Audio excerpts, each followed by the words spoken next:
Bonus. Trax.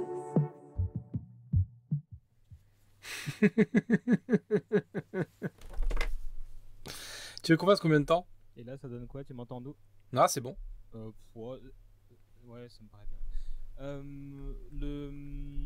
Moi, ce format-là, tu sais, c'est des entretiens individuels. On avait fait Misfits comme ça, tu sais. Ouais. Donc c'est entre 10 et 20 minutes. Ok. On n'a pas besoin de faire très long. Donc c'est en surface. Et moi, j'ai beaucoup de choses à dire pour ma non-découverte du jeu. Donc je suis totalement virgin sur Shining Force, à part un ou deux choses, qui va être une passerelle pour une prochaine émission avec toi d'ailleurs. Ah, l'invité permanent. De qualité, donc tu vas être l'un de mes baffis. La flagornerie. C'est bon pour toi? Ouais. Vous vous rappelez quand vous étiez enfant? Votre émission de télé préférée? Vous vous amusez encore aux jeux vidéo, je parie. J'ai passé l'âge de ces conneries. Je te propose un voyage dans le temps. C'était là dans le temps, c'était un tube. Cela me rappelle un tas de souvenirs. Je suis trop vieux pour ces conneries, moi aussi. Tous ces moments se perdront. Il n'y a qu'un moyen de le savoir. On fait le bilan, calmement, se remémorant chaque instant. D'accord, faisons comme ça. La seule conclusion que je peux en tirer... Nous ne sommes pas trop vieux pour ces conneries. Nous ne sommes pas trop vieux pour ces conneries. Tu penses. Nous ne sommes pas trop vieux pour ces conneries. Ouais. Hello tout le monde, j'espère que vous allez bien depuis tout ce temps. Je sais, ça fait un petit moment qu'on ne s'était pas tracé un chemin jusqu'à vos oreilles, les copains et moi. Désolé pour cette absence, mais je vous apprends rien si je vous dis que les derniers mois ont été un peu compliqués et intenses et fatigants. J'avais envie de prendre un peu de bon temps, de repos vis-à-vis de cette émission pour ne pas me sentir enchaîné à elle et pour mieux pouvoir la retrouver comme aujourd'hui. Et donc on est reparti pour un tour. Je reviendrai sur le devenir dont n'est pas trop vieux pour ces conneries en fin de podcast. Et en attendant, j'espère que vous allez apprécier ce qui va suivre. Je voulais faire un numéro sur les jeux vidéo de l'époque Super NES et Mega Drive depuis un bout de temps, mais je n'avais pas un sujet qui ressortait plus qu'un autre, plus une tendance qui se dégageait, celle des RPG de l'époque. Du coup, pour cette reprise en douceur, vous allez écouter un format anthologique, c'est-à-dire de courts entretiens réalisés en tête-à-tête avec quelques invités variés autour de cette thématique commune, ce qu'on a pu faire une ou deux fois par le passé. Vous allez entendre successivement 5 personnes et chacune va parler d'un jeu de rôle fétiche auquel elle a joué à l'époque, ou pas forcément d'ailleurs, il y a une ou deux exceptions, vous allez voir. Au programme, 3 jeux sur la console 16 bits de Nintendo, puis 2 autres chez la concurrence. On va commencer avec Fabrice qui nous parlera de Chrono Trigger. On enchaînera avec Matt qui se penchera lui sur Shining Force, puis Romain sur Illusion of Time. Soyuz a choisi Landstalker et on terminera avec un petit nouveau, Stavro, qui lui nous parlera de Mario RPG. Et ben voilà, on va redémarrer tout de suite. Je vous souhaite une belle écoute.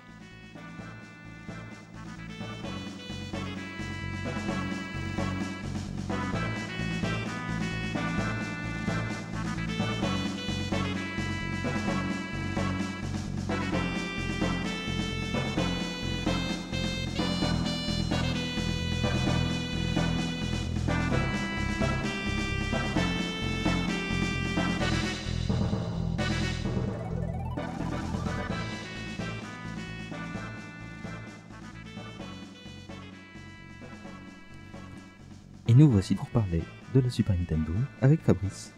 Coucou. Comment ça va? Oui, ça faisait hyper longtemps que je n'avais pas été invité. Et pour cause, ça faisait hyper longtemps que j'avais pas fait de podcast. Ouais, mais ça, vous m'aviez manqué. Mais pareillement, et c'est pour ça que je me suis déplacé jusqu'à la gare de Lyon pour te choper juste avant ton trajet de vacances. Ouais. On parle tout doucement puisqu'on est au stand Grand Voyageur, au salon Grand Voyageur, pardon, de la gare de Lyon. Exactement, et les gens ont de sacrés boomers, ils connaissent pas les jeux vidéo. Ah oui, il y a les jeunesses moyennes autour de nous, là, un peu. Mais bon, on va rester dans notre petite bulle, toi et moi, et parler de Chrono Trigger. Alors, je dois avouer que j'étais absolument pas surpris que tu me proposes ce titre-là quand je t'ai sollicité en te parlant de ce petit projet, parce que c'est du Toriyama, évidemment. Exactement. Et c'était mon premier accès à Toriyama en jeu vidéo, parce que sa saga RPG culte et qui continue d'ailleurs actuellement, c'est Dragon Quest. Mhm. Et avec Chrono Trigger, il a fait une petite infidélité à Enix en bossant pour Square. Et ça, c'était cool parce que là, on parle actuellement de Square Enix parce que ce sont, on va dire, c'est comme si, je sais pas, le PSG et l'OM avaient fusionné pour donner une entité. Mais à l'époque, c'était la grosse bagarre. Il y avait Square qui avait, enfin Squaresoft, qui avait Final Fantasy. Et qui a fait Xenogears, qui est un banger ultime. Si un jour vous pouvez y jouer, faites-le. Et de l'autre côté, il y avait Enix qui avait Dragon Quest, qui en fait n'était jamais sorti du Japon, mis à part, on va dire, des versions obscures sur Game Boy et via Fly. N'oublions pas Fly, les aventures de Tu me fais plaisir. Vieux Dai. Écoutez, il y a un certain podcast là-dessus, je crois que c'est un pas trop vieux pour ces conneries. C'est cela, mais c'était il y a Voilà. 4 ou 5 numéros de cela. Exactement, donc sur Fly, à part ça, en fait les Français ne connaissaient pas Dragon Quest et donc ne savaient pas qu'Akira Toriyama avait bossé sur cette licence de dingo. Alors, rappelons juste que Toriyama, c'est pas le patron, c'est juste le caractère design là aussi de ce jeu-là. Ouais. Donc, tu vas nous le présenter en quelques mots. Qu'est-ce que c'est Chrono Trigger? Chrono Trigger, c'est un RPG à la japonaise, donc comme Final Fantasy ou même comme Pokémon, on va dire, où en fait on a un roster de personnages qui va se bagarrer au tour par tour. Et la particularité de Chrono Trigger, comme l'indique bien son nom, c'est qu'on se balade d'époque en époque. Un jeu qui date des années 90, japonais, voyage dans le temps. Il y avait une autre licence qu'il avait bien faite avec une même touche graphique assurée par Akira Toriyama et au scénario aussi. Dragon Ball. Ah oui, d'accord. Oui, mais je restais sur la sphère jeux vidéo, donc je comprenais pas. Non, là c'était pour dire qu'il y a des 90 en fait. Toriyama avait posé sa patte graphique sur le voyage temporel en réalité au Japon avec Dragon Ball et la saga des cyborgs et des Cell où Trunks voyageait également dans le temps en créant des paradoxes temporels. Mais on renvoie là aussi sur l'épisode qu'on a fait sur Dragon Ball et Dragon Ball Z. Exactement. Et j'en faisais partie. Eh oui. Et du coup avec Chrono Trigger où on suit un épéiste qui voyage avec donc Chrono, l'épéiste, et qui voyage avec Lucas qui ressemble étrangement à Bulma. En fait on est une sorte de Bulma Goku voyageur temporel qui saute d'époque en époque. Et qui a un pistolet magique comme Fouam dans Fly. Exactement, avec des similarités de design assez cool, notamment pour Chrono qui a une sorte de Goku rouquin. Preuve en est que quand on a un bon dessinateur, les rouquins peuvent avoir une âme. Oui, on va faire le rouquin, là, les rouquins rouge flamboyant, hein, pas roux. Ouais, est-ce que ce serait pas le stade ultime du rouquin? En tous les cas, du côté de Toriyama, oui, puisqu'il n'y a pas eu encore de transformation avec les cheveux roux. Pas encore. Ah non. Ne lui donnons pas d'idée. Donc, ouais, on a ces voyages dans le temps, d'époque en époque, et donc avec des thématiques différentes, des trucs cool, avec des ambiances parfois steampunk, parfois médiéval fantastique et tout, donc c'est plutôt cool. Parfois SF. Parfois SF, avec... parce que du coup, de ce jeu-là, je m'en souviens très bien pour être l'un des premiers jeux auxquels j'ai joué en émulation. C'est-à-dire, frustré de la STS, j'ai fini par le faire comme ça. Et j'ai un bon souvenir justement de toutes ces époques et de la galerie de personnages qui finit par rejoindre ton équipe, puisque tu les pioches donc à ces différentes époques. Quoi. C'est ça. Une sorte de brigade temporelle. Ouais. C'est trop cool. Et notamment, on a une femme préhistorique musclée. et ça c'est le kiff. Et ça, c'est le tien notamment. Non mais femme musclée, préhistoire, comportement hostile et agressif. Non mais une tuerie. Il y avait un tigre à dents de sabre qui était vachement cool aussi. Et il y avait un chevalier qui brandit une équivalent d'Excalibur, c'était Masamune ou un truc du genre, qui est une grenouille. Il y avait plein de persos très colorés comme ça. Par contre, je me souviens absolument pas de l'histoire. L'histoire, c'est notre présent est niqué. Et en fait, d'après mes souvenirs, parce que là... on me cueille au débeauté comme ça. Le présent est niqué. En fait, il y a des glissades temporelles pour essayer de remettre tout en ordre. On va dire ça comme ça. Après, c'est difficile pour ce genre. En fait, j'aime pas trop pitcher les RPG Jap parce que dès que tu as le malheur d'en dire trop, bah le jeu il n'a plus trop de raison. Sauf que là, même si on spoil, en réalité, allez-y parce que le voyage est parfait. Ouais, d'autant que c'est rare que dans cette époque de RPG nippon où il y avait quand même des histoires très complètes, j'ai pas l'impression que l'histoire soit le gros argument de ce jeu-là en particulier. J'ai l'impression que c'était le système de combat qui faisait tout, moi. Yes, c'était le combat, la musique et le chara-design. En fait, c'était un truc de baiser. On avait Toriyama. Oui, on a compris. Toriyama au chara-design, merde. Et donc, les voyages dans le temps, c'est un truc assez casse-gueule en réalité. Et la manière dont c'était géré, c'est vachement cool. Moi, ce que j'aimais bien dans les combats, alors que pourtant ils ont. C'est pas quelque chose de très différent d'un FF ou d'un DQ, dans le sens où c'était du tour par tour. Mais il y a un truc qui était cool, c'était qu'en fait, t'as une galerie de quoi, allez, 6, 7 persos, et ils sont capables de se faire des actions coordonnées et des attaques complètement inédites, parfois qui sont la fusion de deux attaques entre les deux épéistes, parfois entre le héros et un magicien, ce genre de choses.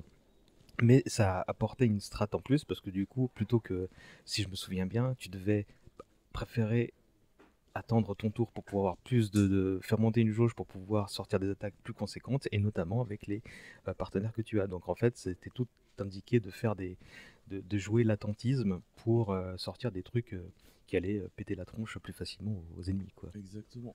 Et moi, Chrono Trigger, je le mets dans ma trinité on va dire la trinité des années 90 au niveau RPG, avec Xenogears et Valkyrie Profile. En fait, c'était des RPG Jap, supposément au tour par tour, où en fait, tu avais de la stratégie et parfois même on va dire du mouvement. Par exemple, là, on fait une petite aparté du génie japonais au niveau du tour par tour. Dans Xenogears, en fait, les personnages ils étaient placés en fonction de tes touches carré, triangle, rond et croix. Et en fait, tu pouvais faire des combos en faisant carré, croix, rond, ou des carrés, triangles, croix. Et en fait, c'était beaucoup trop cool. Tu avais un système d'arts martiaux là-dessus. Pour Valkyrie Profile, c'était encore une fois le positionnement sur les différents plans et sur la carte. Et tu pouvais encore une fois faire des petits combos. Et c'était ça qui donnait le sel à ces jeux-là. Plus que Final Fantasy, qui était, on va dire, la saga phare de Square, on avait ces jeux qui étaient en guillemets des outsiders, mais qui se démarquaient. Et Chrono Trigger, comme tu l'indiquais, a un système vraiment hyper cool avec cette stratégie et on va dire ce système de bromance dans le combat. mais je pense que c'est un jeu qui a permis l'avènement des jeux que tu as cités là ensuite, parce que de mémoire, Xeno c'était 2 ans après, et Valkyrie c'était la génération suivante de consoles. Mais je connais qu'en surface cette période-là, c'était vraiment je crois que j'ai déjà dit lors de 2 ou 3 entretiens avec d'autres personnes, mais grosse frustration de ne pas découvrir toute la gamme de jeux Square qui va de justement des FF à Chrono à cette époque-là, en passant par Mulagon et tout ça, les Jeux of Time, etc.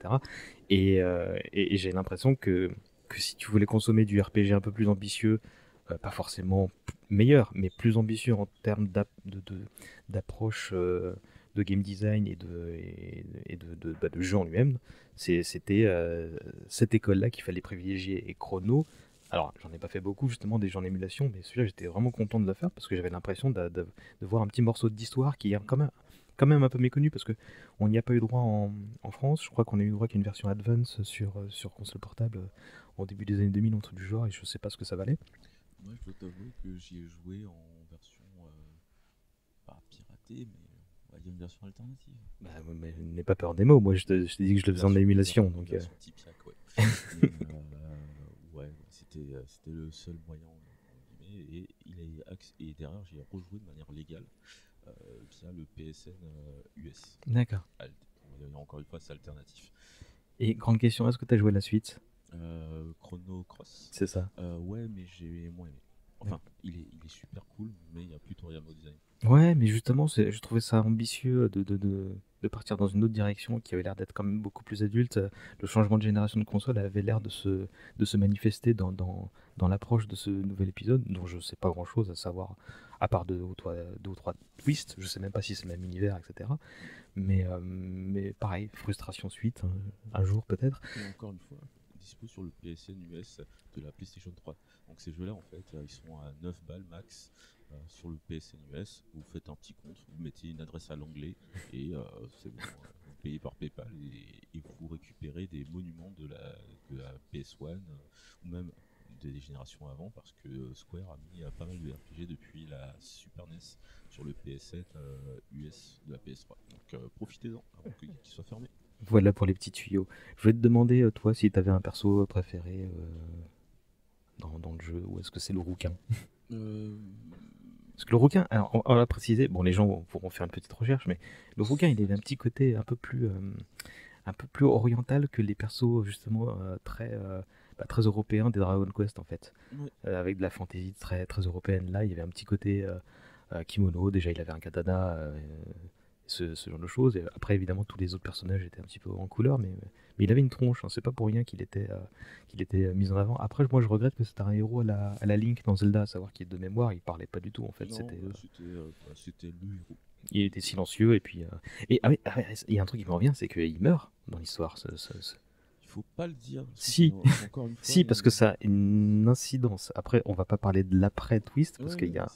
Mais c'est intéressant de se dire... Bah, je me fais pas d'illusions, il n'y a pas beaucoup de gens qui vont essayer ce jeu après qu'on en ait parlé. Mais cette mort... Ils auraient tort de pas le faire.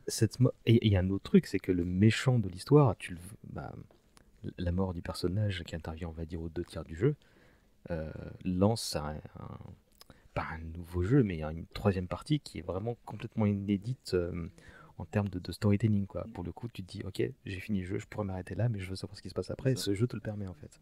C'est exactement ça, de toute manière, encore une fois, c'était l'époque des grosses folies narratives.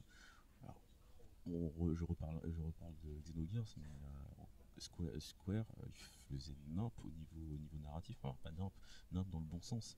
Enfin, il tentait des trucs, il n'avait pas peur, en fait, de surprendre. Ce qu'on leur reprochera plus tard avec les RPG de la génération PS3 et même PS4, où en fait on est sur des rails, mais vraiment, et pourtant on est censé être dans des mondes plus ouverts avec plus de puissance, mais à niveau scénaristique on est mouif. Alors que là, ouais, ça tentait des trucs et c'était cool. C'est bien pour ce que tu viens de décrire, c'est la raison pour laquelle j'ai voulu tenter ce numéro un peu focus sur cette période-là, parce qu'il y avait quand même une richesse globale qui était à souligner.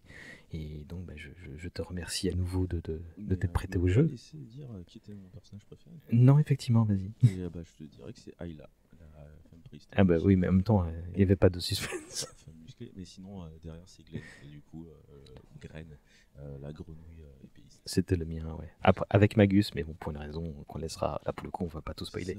Et sinon, un autre truc, je sais pas si les personnes vont parler, mais il faut absolument mater, même si vous n'y jouez pas, mater la séquence d'introduction qui est en fait animée avec le car design de Toriyama. Donc vous aurez l'impression d'avoir un Dragon Ball, mais à l'époque, un Dragon Ball Heroic Fantasy /SF/ Steampunk, parce qu'on les voit justement passer d'époque en époque et casser des gueules. Et ça, c'est vachement cool. Un petit passage sur YouTube s'impose donc après l'écoute de ce truc-là. Mais joue à ce jeu, coûte 9 balles. Qu'est-ce qu'on peut te souhaiter? Est-ce que tu as une actu? Petit tour?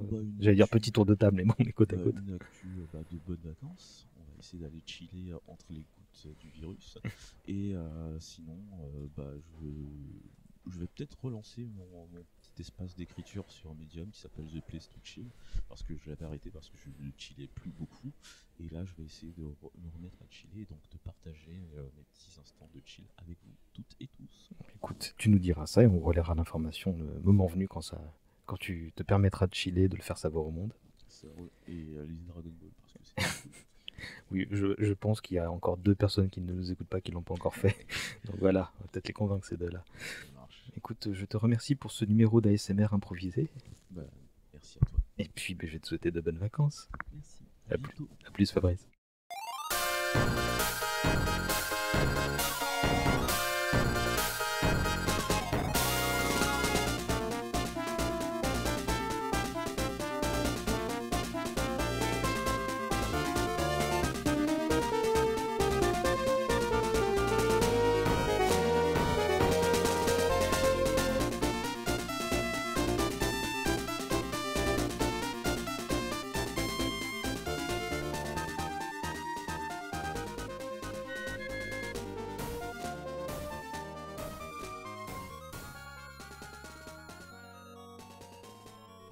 Mon petit Matt, bonsoir.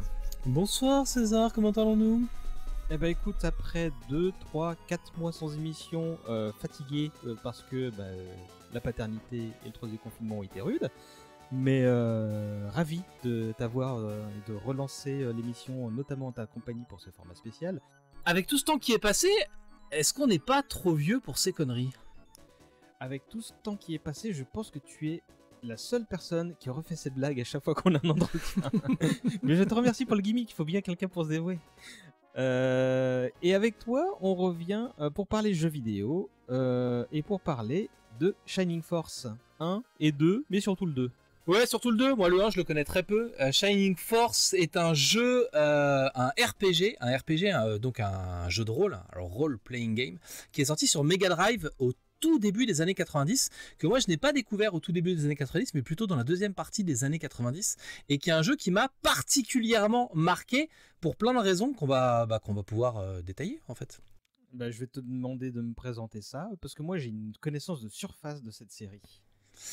C'est ce qu'il faut. Alors, Shining Force 2 s'inscrit dans la série des Shining. Le premier, c'est Shining in the Darkness, qui est un jeu où on parcourt un donjon. On est en vue subjective, on parcourt un donjon. Il n'y a pas d'animation. Tu appuies sur avance, tu passes à la case d'après, en fait. Et puis, au détour de ce que tu vas voir dans le donjon, en vue subjective, tu vas te retrouver face à des monstres. Et là, c'est du combat au tour par tour. C'est du classique C'était du jeu de rôle PC, en fait, qui a été comme ça adapté au système Mega Drive. Il y a un Shining Force 1, évidemment, puisqu'il y a un Shining Force 2 et il y a un Shining, alors j'ai oublié son nom parce que je n'ai pas préparé cette émission fidèle à mes habitudes, il y a un Shining sur Game Gear aussi, voilà. Donc moi j'ai fait Shining Force 3 sur Saturn si je dis pas de bêtises. Ah mais je me suis arrêté moi, j'ai fait complètement l'impasse dans les consoles, j'ai fait complètement l'impasse entre la Super NES et la PS2. Donc tout ce qui... Et ensuite je suis resté que sur PlayStation. Donc PS2, PS3, PS4. Mais vas-y, présente Shining 2 pendant que moi je fais mes recherches.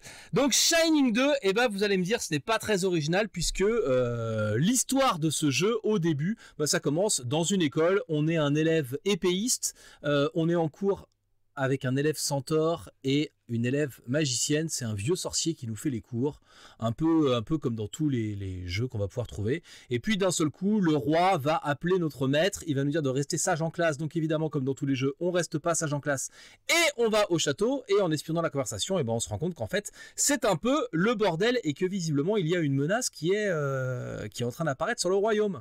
Alors, vous allez rire, mais de fil en aiguille, on va être amené à résoudre cette menace et à devenir le héros du jeu et à sauver le monde et tout ça. Et puis bon, évidemment, il y a une princesse, évidemment. Bref, le topo hyper classique. Tous ces éléments-là, tout ce que tu me dis là, c'est du nouveau. Ça n'a jamais été fait. Ça n'a jamais été fait dans aucune histoire, aucun film, aucun jeu vidéo. Et donc oui, effectivement, quand ça commence, c'est hyper classique. Moi, je suis un peu... Quand ça commence, on fait l'histoire, on suit le truc et tout, et j'attends de voir.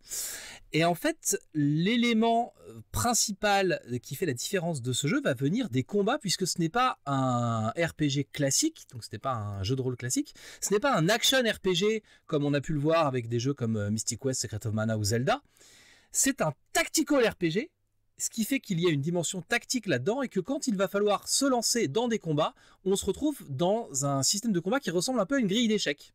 C'est-à-dire qu'il y a des cases au sol, on a des personnages qu'il va falloir déplacer, l'adversaire a des personnages qu'il va falloir déplacer, et donc c'est chacun son tour, un cycle de tours en fait correspond au déplacement de chacun des personnages des deux équipes, les méchants et les gentils. Et donc il va falloir déplacer ces personnages pour pouvoir attaquer les méchants et évidemment les vaincre, en prenant en compte les différentes caractéristiques de tes personnages. C'est-à-dire que si tu as un archer, il ne peut pas attaquer la créature qui est collée à lui, il y a forcément une case de distance. Par contre, si tu as un épéiste, il est obligé d'attaquer que à une case de distance, il ne peut pas attaquer beaucoup plus loin. Si tu as un personnage qui est un centaure, par exemple, il va galérer pour marcher dans le sable, donc il pourra plus se déplacer dès que tu vas attaquer des zones de désert. Et puis tu as des personnages qui vont avoir du mal à se déplacer dans des zones de forêt. Et donc tu vas avoir vraiment une dimension tactique à mettre en place pour tirer profit des combats. Et quand j'ai commencé à jouer à ce truc-là, Mon gars, j'étais Napoléon, quoi. J'étais un stratège, je faisais des plans de guerre, c'était la révolution, tu vois. Je me suis dit, ouais, c'est pas comme tous ces jeux d'action où il faut appuyer sur des boutons et battre des méchants, il faut avoir des stratégies, il faut être intelligent et tout. Et ça m'a vraiment, le côté stratégie du truc m'a fait vriller, quoi, et m'a vraiment accroché. Mais tu disais que tu n'avais pas découvert ça à l'époque sur Mega Drive. Tu y as joué quand et dans quel contexte? Je l'ai découvert un peu plus tard. J'avais déjà découvert les action RPG, notamment avec. Je suis FF vieux. Tactics, j'imagine. Non, les action RPG, je les ai plutôt fait, mais dès le premier Zelda en fait. Mais surtout après, j'ai fait Zelda 3, Zelda Game Boy, tout ça. J'ai pas de souvenir très clair de RPG à la FF en fait. J'ai fait Breath of Fire 2, mais c'est sorti beaucoup plus tard. Donc il me semble que j'ai fait du tactical avant de faire du RPG un peu comme ça, classique quoi. Et donc oui, je l'ai fait. J'ai vu que c'est sorti vers 92. Je pense que je l'ai plutôt fait vers 95, 96, un truc comme ça.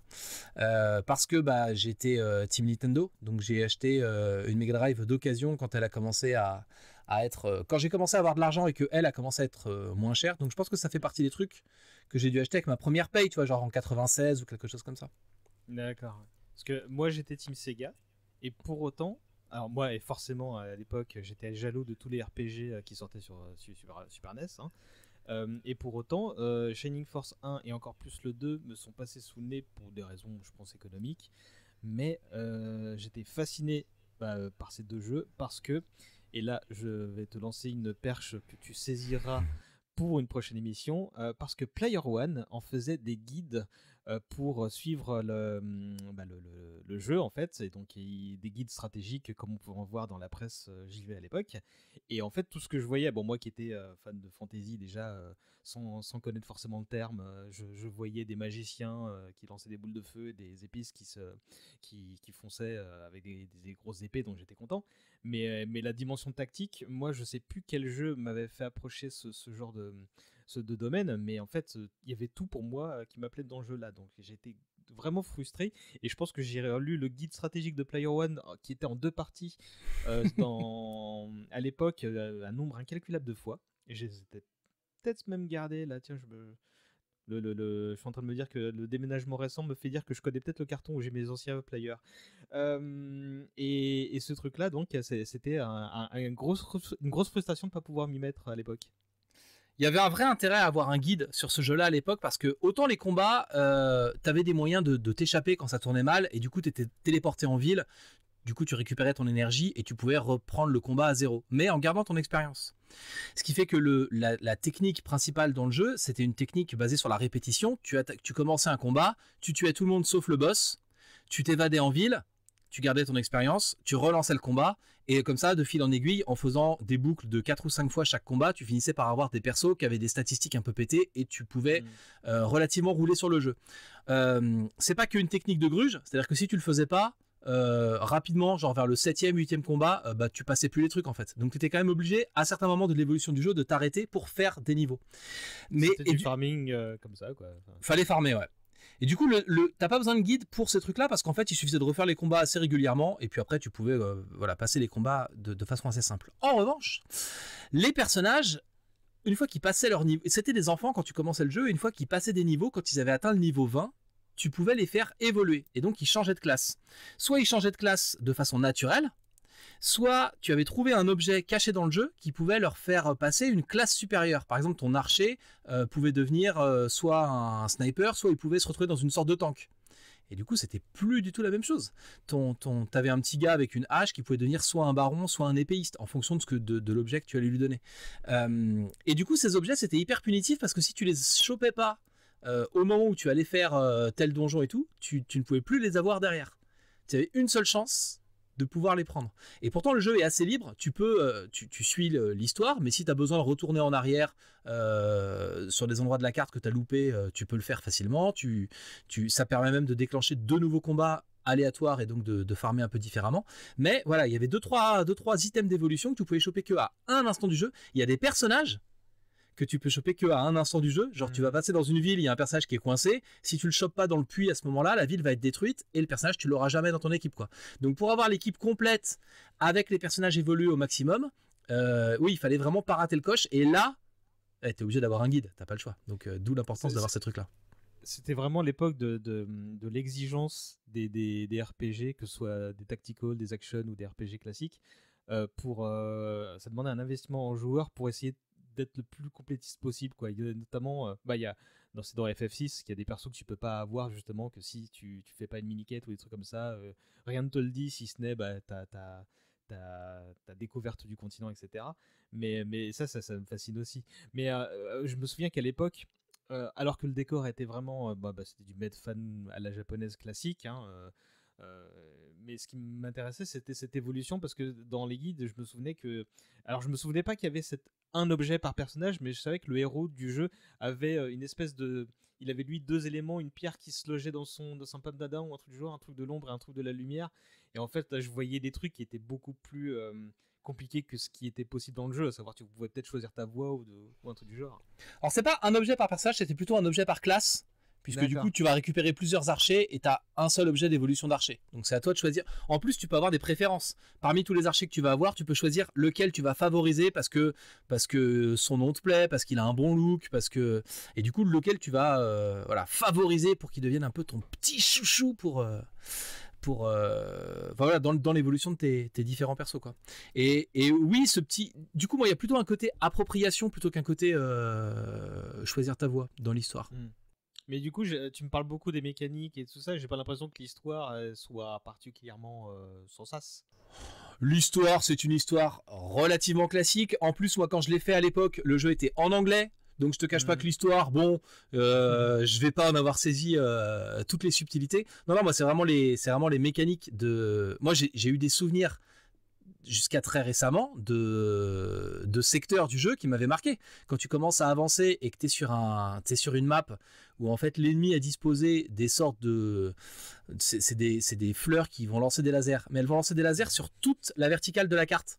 Donc tu dois réussir à avancer pour aller taper les lignes ennemies, en sachant que tous les personnages, ligne par ligne, peuvent se faire péter par un tir adverse, quoi. Donc tu commences à rentrer dans des trucs de difficulté comme ça, et ça m'avait marqué assez longtemps. Et du coup, je l'ai refait il y a pas longtemps, ce jeu. D'accord.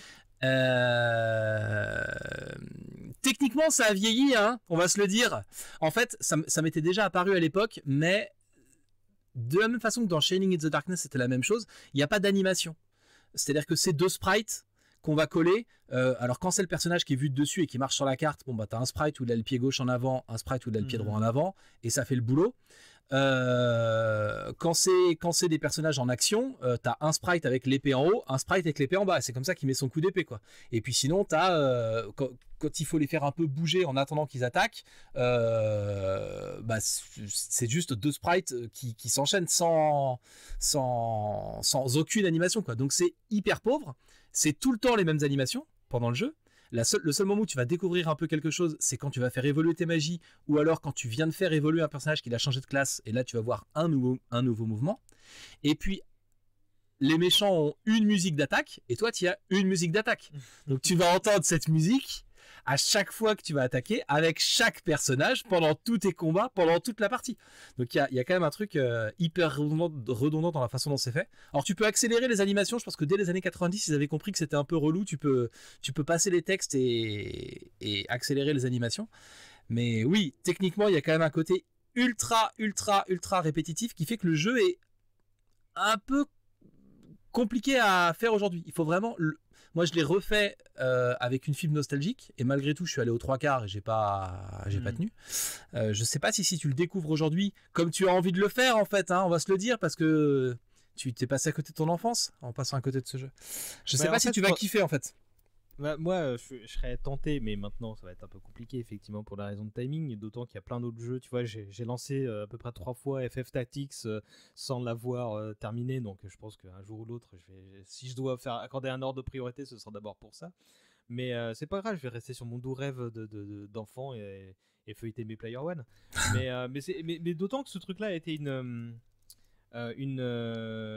perche pour moi aussi pour d'autres jeux sur Saturn, puisque encore une fois moi j'étais Team Sega, et je me souviens que sur Saturn il y avait une espèce d'héritier tout trouvé, puisque c'était un tactical qui s'appelait en France Legend of Mystaria et Riglord Saga en VO. Alors me demande pas pourquoi le changement de titre, mais c'était la même chose que Shining Force, avec une fantaisie peut-être un peu plus adulte, un peu plus avec des twists, c'était intéressant.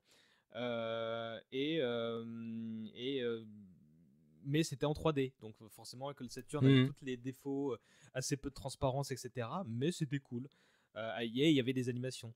Et je sais que dans la même époque, un peu de temps après, 1 ou 2 ans après, alors c'était pas un tactical case par case comme ça, mais il y a eu un jeu qui m'avait vraiment qui t'aurait peut-être plu si si t'avais envie de jouer les stratèges, parce qu'en fait c'était une espèce de Musou de Dynasty Warriors, mais ambiance 16 bits.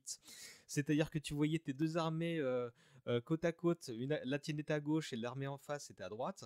En gros, t'avais les elfes, les guerriers, les ninjas, etc. Et les ninjas étaient plus forts que les soldats étaient plus forts qu'un tel, la cavalerie était plus fort que telle autre classe, tu vois. Et donc en fait, plus tu avances dans le jeu, tu n'as qu'une classe au début, mais si tes tu vas devoir spécialiser.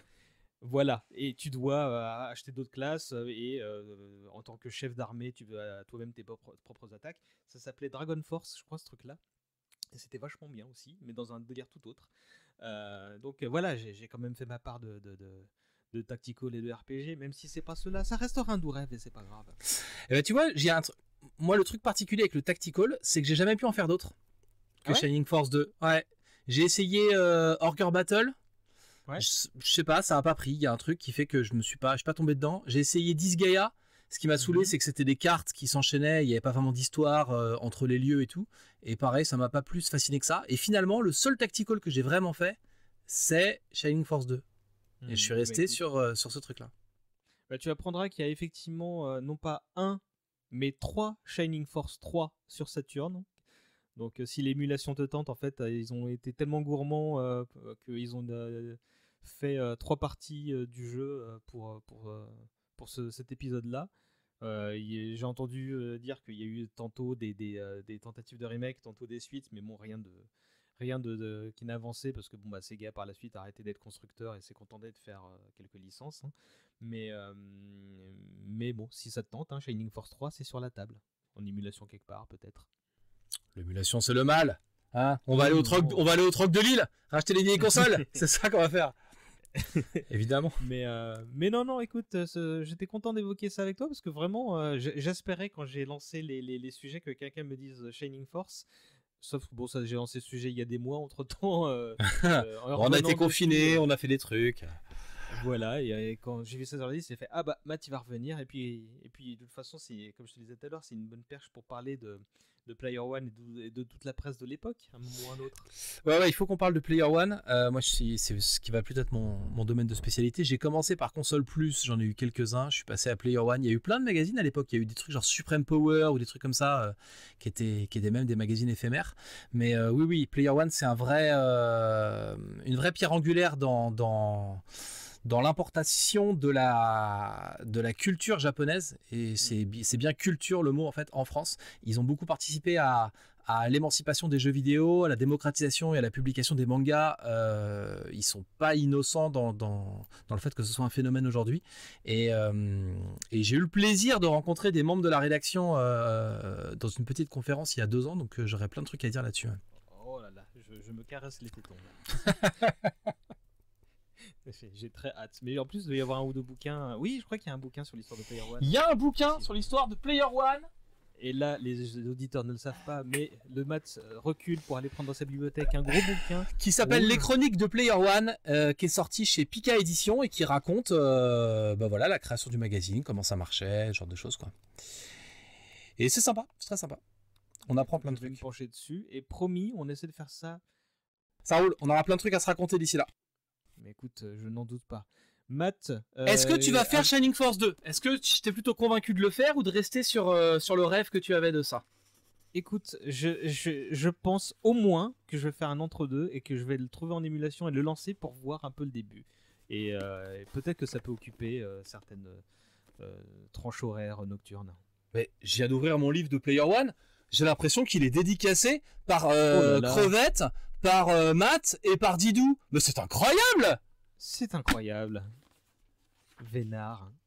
Mais Les gens ne le savent pas, mais j'ai regardé ton expression et tu avais l'air de le réaliser. T'avais oublié qu'il était dédicacé ou... Ouais, j'avais oublié qu'il était dédicacé. Je vois un truc à l'intérieur, il y avait un papier à l'intérieur, donc je regarde et le papier lui est dédicacé et je vois qu'il y a des traces. Il y a des traces sur le papier, alors je retourne la page et je vois qu'il est dédicacé. Je me souviens pas que je l'aurais fait dédicacer. Voilà. Bah écoute, my pleasure. Écoute, ravi d'avoir pu te montrer quelque chose que tu avais déjà. Mais c'est pour ça que je viens dans cette émission, c'est pour redécouvrir des trucs que j'aime déjà. Tu sais que suite à la dernière émission, j'ai racheté le coffret de Misfits et j'ai revu Misfits, que j'avais pas revu avant qu'on en reparle. Et je sais pas si on l'a dit, mais la toute dernière émission qu'on a fait avec toi, donc les radios libres, il est arrivé une belle aventure à Arnold, mais on le laissera raconter ça par rapport à Monsieur Fred. Yes, carrément. Matt, avant de nous quitter, est-ce que tu as un truc à dire sur ton actu, nous dire où est-ce que tu vas partir en vacances, tout ça. Je vais sûrement partir en vacances à la Baule, donc retrouvez-moi à faire des pâtés de sable dans ce fief de la droite décomplexée. Et sinon, si vous voulez m'entendre dire des trucs intéressants, j'anime un podcast qui s'appelle l'Estami Nerd, et c'est dispo sur toutes les plateformes de podcast. Je te remercie, mon bon Matt. C'est toujours un plaisir, tu le sais. Ah bah je le sais, et c'est pour ça que tu es si souvent à l'antenne. Donc on se revoit au moins pour Player One et la presse JV de l'époque, et peut-être même pour d'autres aventures d'ici là. Il faut que tu trouves des mecs qui sont fans de console plus, de tilt et tout, pour qu'on puisse un peu s'engueuler, tu vois. On va refaire le combat de la presse de l'époque. Écoute, c'est mon intention, parce que si on est tous en train de dire que Sam Player c'était le meilleur, effectivement ça va un peu tourner en rond. Ce qui est la vérité. Ce qui est la vérité, mais bon, on aura le tact de ne pas d'être aussi franco-port le moment venu. Je te remercie beaucoup, mon bon Matt.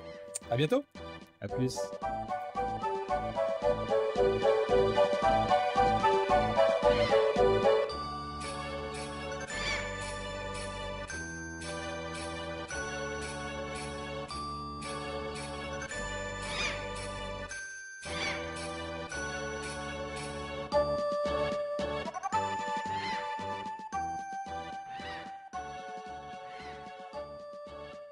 Salut Romain. Bonjour César. Comment ça va depuis l'émission sur Fly? Donc t'es pas un des invités les plus anciens pour le coup. On t'a entendu il y a pas si longtemps. Bah c'était le monde d'avant, hein. Donc depuis j'ai... je crois que c'était le monde d'entre-deux confinements. C'était pour le être monde précis. d'entre-deux. Ouais. Ah la vache. Ça remonte à il y a un an, hein, facile. Hein. Ouais, ça remonte à il y a un an. Et ben comment tu vas depuis un an? Je vais bien. Je vais bien. Je vamine, ça écrit, ça projette, ça réécrit beaucoup parce que c'était mal écrit la première fois et puis voilà, et ça édite et ça corrige et ça joue un petit peu. Et ça projette beaucoup de ce que tu m'as dit, mais on ne peut pas évoquer la majorité de ce que tu m'as dit tout à l'heure. On le fera une autre fois. Absolument. Quand tu auras des choses à dire. Ce sera le director's cut. Et tu auras ton entrée toute trouvée dans ce micro pour pouvoir faire ta promo le moment venu. Mais là, on est censé parler de Illusion of Time. Oui. Alors, je me souviens de très peu de choses d'Illusion of Time, juste du logo que je voyais dans Player One à l'époque. Et donc, je connais vaguement le pitch, mais je vais te laisser l'introduire. Alors moi, Illusion of Time, c'était un jeu fait par Enix à l'époque où Enix était encore séparé, une entité totalement séparée de Square et son concurrent principal. C'est un des premiers action RPG traduits sur la Super Nintendo en France et donc en français. Originellement, ça s'appelait Illusion of Gaia. Ça a été retraduit par Illusion of Time en français parce que why not, y a vaguement le fait de redécouvrir des ruines du passé, donc allons-y, Illusion of Time. Et c'était, moi je l'ai découvert, je crois, c'était dans Nintendo Player où ils avaient fait un magnifique dossier pour célébrer cette première traduction d'un des genres quand même, d'un genre particulièrement couru au Japon et encore très très peu adapté pour le public occidental, parce que les joueurs occidentaux n'aiment pas lire, hein, c'est bien connu, notamment les joueurs français, et donc on traduisait rarement. Et moi j'avais joué à Zelda et c'était tout, hein, ça allait pas plus loin que ça, et puis je me suis fait offrir à Noël par ma maman. C'est un des rares jeux que j'ai réussi à me faire offrir au prix plein. Je sais plus comment j'ai fait parce que c'était c'était très mauvais les jeux vidéo pour les jeunes à cette époque-là, hein, donc c'était compliqué de se les faire offrir par les parents, mais celui-là je l'avais eu, j'ai dû dire que c'était éducatif. J'ai dû dire qu'il y avait des ruines mayas et des ruines égyptiennes dedans. J'ai dû montrer des trucs. Genre, regarde. Bien joué. Et du coup, c'est, je pense, un des très rares jeux que j'ai fini à l'époque. Et c'est incontestablement le premier où il y avait une histoire en tant que telle avec des personnages. Il leur arrive des trucs. Ce qu'il y avait vaguement pas dans Zelda. C'est bon, Zelda, on réunit 3 médaillons, après on réunit 7 cristals, et puis on bute Ganon et Zou. Et Zou, voilà, c'est pas. Et là, il y avait un personnage principal et plein de personnages secondaires qui avaient, comme il se doit, bénéficié d'une traduction de leur prénom. Donc, attends, je m'accroche, vas-y. Donc on joue Paul, et il a ses potes qui s'appellent de mémoire Luc, Lily, et je ne sais plus quels autres patronymes.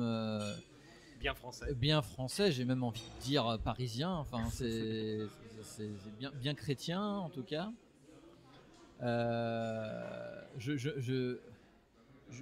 Je me demande même s'il n'y a pas les 4 évangiles. Il y a un Marc aussi. C'est vraiment, ça tape. Voilà.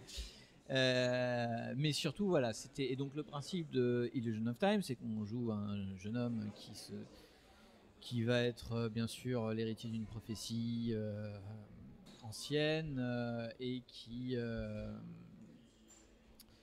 va sauver une princesse qui elle-même est poursuivi par des mercenaires à la solde d'un esprit maléfique qui va heurter la terre dans peu de temps. L'histoire en elle-même est encore est assez floue, et notamment la traduction française l'a probablement rendue assez floue. Et je n'en avais vraiment pas grand chose à faire qu'elle soit floue. C'est vraiment Illusion of Time, c'est une succession de scénettes qui ensemble n'ont pas de grand sens, mais qui font voyager.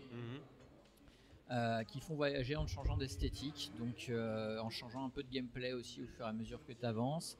T'as ce côté montée en puissance en mode action RPG, donc tu n'as pas des stats que tu décides d'augmenter, mais chaque fois que tu tues tous les ennemis d'une salle, tu gagnes soit de la force, soit de la résistance, soit de la santé. D'accord. Et c'est prédéterminé ça, donc chaque salle te donne un truc, et une fois que tu as fait la salle, les ennemis ne respawnent pas, donc voilà, il y a un côté aussi, tu évolues, tu fais pas du farming, hein. Une fois que tu as fini un niveau, tu l'as fini pour toujours.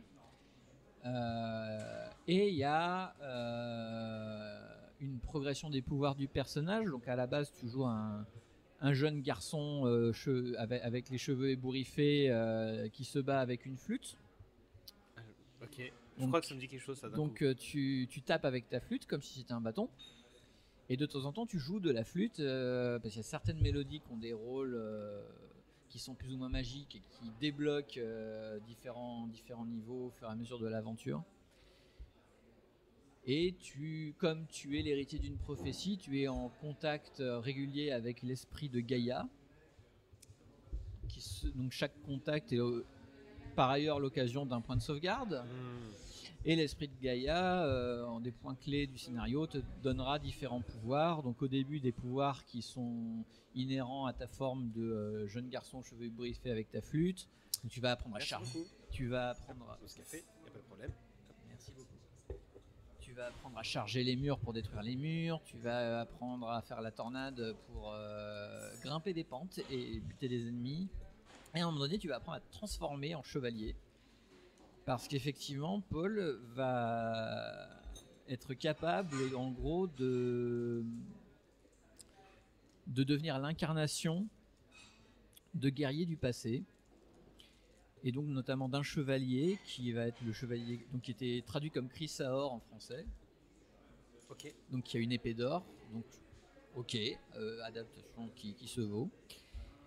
qui peut lancer des boules de feu, qui peut faire des tremblements de terre, et voilà, qui a une allonge plus grande. Et à la toute fin du jeu, il peut se transformer en une espèce de guerrier énergétique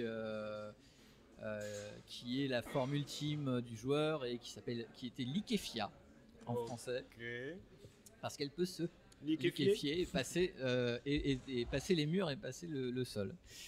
Et je me souviens que les voyages combinés au fait que tu te transformes alternativement, et bien sûr il y a des niveaux qui ne peuvent être passés que par une des trois formes en fait, jeune homme, chevalier ou liquéfia. La diversité des types d'ennemis que tu rencontres, le fait qu'il y ait des dialogues absolument tout le temps, qu'il y a des mini-histoires qui incluent du coup le groupe d'amis que tu as, qu'il y a beaucoup de scènes très cinématisées. J'ai souvenir notamment qu'après le tout premier vrai boss de fin, tu prends le bateau et tu as une scène de naufrage et qui te fait traverser le continent, etc. Et tu n'as aucun point de sauvegarde, ni même aucun moment où le jeu te permet de faire pause entre le moment où tu as tué le boss et le moment où tu reprends le contrôle de ton personnage. Une fois que tu t'es échoué sur le rivage de l'autre pays, il y avait bien 20 minutes non-stop où tu pouvais C'était un autre rien temps, ça. faire. C'était un autre temps, et ayant fini ce jeu plusieurs fois, je l'ai refait sans me poser la moindre question. C'était un jeu par ailleurs qui pouvait être assez difficile, pas tant pour les ennemis en eux-mêmes que pour certains niveaux où en gros tu pouvais rester bloqué parce que tu n'avais pas parlé au bon NPC qui se baladait à un bout de la carte, tu ne savais pas où, et ça pouvait devenir très très frustrant à certains endroits. Pareil, c'est quelque chose que je ne referai pas aujourd'hui. Donc t'avais la Solus, rassure-moi. Donc j'avais la fameuse Solus, parce que effectivement dans la grande série les joueurs français n'accepteront jamais de jouer, n'aiment pas lire et n'aiment pas réfléchir. On avait commercialisé le jeu avec un magnifique cahier de solutions, donc une marche à suivre du début à la fin du jeu pour en gros bien finir le jeu. Ça a l'air débile comme ça, mais en fait, d'une part, vu effectivement la difficulté de certains points dans le jeu, c'était pas forcément un luxe. Je rappelle qu'on n'avait pas internet à l'époque, hein. Donc être bloqué dans un jeu, c'était être bloqué dans un jeu jusqu'au jour où quelqu'un vous disait comment finir. Ouais, parce que là on est 93-94, un truc du genre. Hein. Oui. On est, c'est mes années collège, hein, donc on est 93-94, quelque chose comme ça. Et oui. Non, vas-y. Et donc on avait ce cahier de solutions qui était, pour le coup, vachement bien foutu. Ils avaient fait un joli dos carré collé, voilà, c'était pas une petite brochure, hein, c'était un vrai bouquin. Un vrai bouquin, illustré pour l'occasion, avec un style qui était absolument pas japonais, qui était, en gros, aucun moyen de savoir que le jeu avait pu venir du Japon si on se fie aux artworks du livre, qui faisait un style très jeunesse occidentale, bouquin jeunesse occidentale, presque un peu à l'ancienne d'ailleurs. D'accord. Mais est-ce que un c'était peu genre joli? Club des 5 en fait. Et c'était très joli. D'accord. Ça correspondait quand même, même si c'était pas le style Jap comme tu dis, ça correspondait au jeu? Ah bah les costumes et les coiffures et les designs des persos étaient respectés. Avec même un certain effort quand même pour interpréter les designs en pixel art 16 bits en vrais personnages. Donc il y a eu des efforts de fait sur ces illustrations, et j'en ai de très bons souvenirs, et du coup pour moi ça reste un souvenir très assez précieux. D'abord parce que ça a vraiment pour moi introduit de l'intérêt pour les jeux à histoire. Honnêtement, comme j'étais quand même gamin, jeune ado, je pense que c'est un des seuls jeux où j'ai chouiné en le finissant, parce que bien sûr à la fin c'est complètement gnangnan. La musique est superbe, l'environnement est superbe, le combat de fin est épique. Et c'est une fin comme aimaient les faire les Japonais dans les années 90, c'est-à-dire en demi-teinte, où un peu un peu, tu sais, genre le dernier épisode d'Evangelion quand. Oui, alors mais je vois pas comment. T'as un passage dans le dernier épisode d'Evangelion où Shinji se voit en écolier normal. Oui. Bah t'as ça dans Illusion of Time. Parce que comme l'idée c'est que dans Illusion of Time, j'ai spoilé. Je pense qu'il y a. C'est que la Terre a 30 ans de prescription. La Terre a plus ou moins arrêté d'évoluer. L'issue du combat final, c'est juste que la une question Terre d'ailleurs. Ouais. C'est notre Terre, c'est Alors, contemporain, c'est quoi le décor? C'est un peu compliqué. C'est une Terre simplifiée. C'est assez bizarre. C'est-à-dire qu'effectivement, l'idée c'est que l'évolution de la Terre s'est arrêtée et donc tu as une espèce de Terre simplifiée avec des choses qui rappellent. Donc tu as effectivement vraiment des ruines mayas, des ruines de Nazca, des ruines. Et puis tu as une géographie. Oui, il pourrait y avoir effectivement une Amérique du Sud. Aucune des ruines n'est placée correctement, mais c'est pas grave. D'accord. Et à la toute fin du jeu, tu as vaincu l'esprit maléfique qui maintenait la stagnation du monde. Tu vois les continents finir la dérive des continents d'une certaine manière et se former pour former le monde terrestre qu'on connaît. Donc pour essayer de former une espèce de continuité, et tu as un dernier plan sur le héros et tous ses amis qui en fait vont à l'école avec un cartable sur le dos, etc. Ouais, le statu quo a été retrouvé. Voilà, c'est très Jap ça aussi dans l'esprit. Ouais. Et c'était très. Et moi ça a marché à fond, quoi. Je trouvais ça génial, c'est énorme. Je me disais, il devrait faire un film là-dessus. Bon, ce qu'on peut se dire quand on est gamin et qu'on rencontre une histoire qui te plaît, c'est la meilleure chose du monde.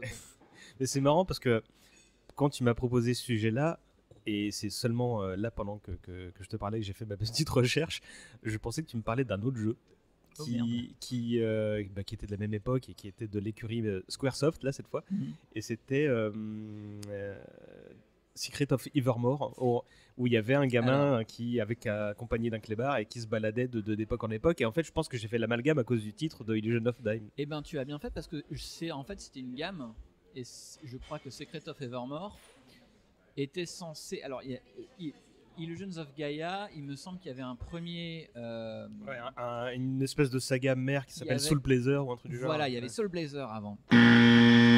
Petite erreur commise par Romain qui, à la suite de cet enregistrement, m'a contacté pour me dire que c'était plutôt Terranigma la série en question. Inutile de nous incendier dans les commentaires, merci. Et d'ailleurs, dans Illusions of Time, Illusions of Gaia, tu as un boss secret qui arrive si tu as récolté toutes les ressources, tous les rubis du jeu, qui est un boss de Soul Blazer. D'accord. Qui est impossible à battre, d'ailleurs, je l'ai jamais réussi, mais bon, qui est totalement optionnel. Et qui n'a rien à voir avec le reste de l'histoire, d'ailleurs. Enfin, tu te demandes qu'est-ce qu'il fout là.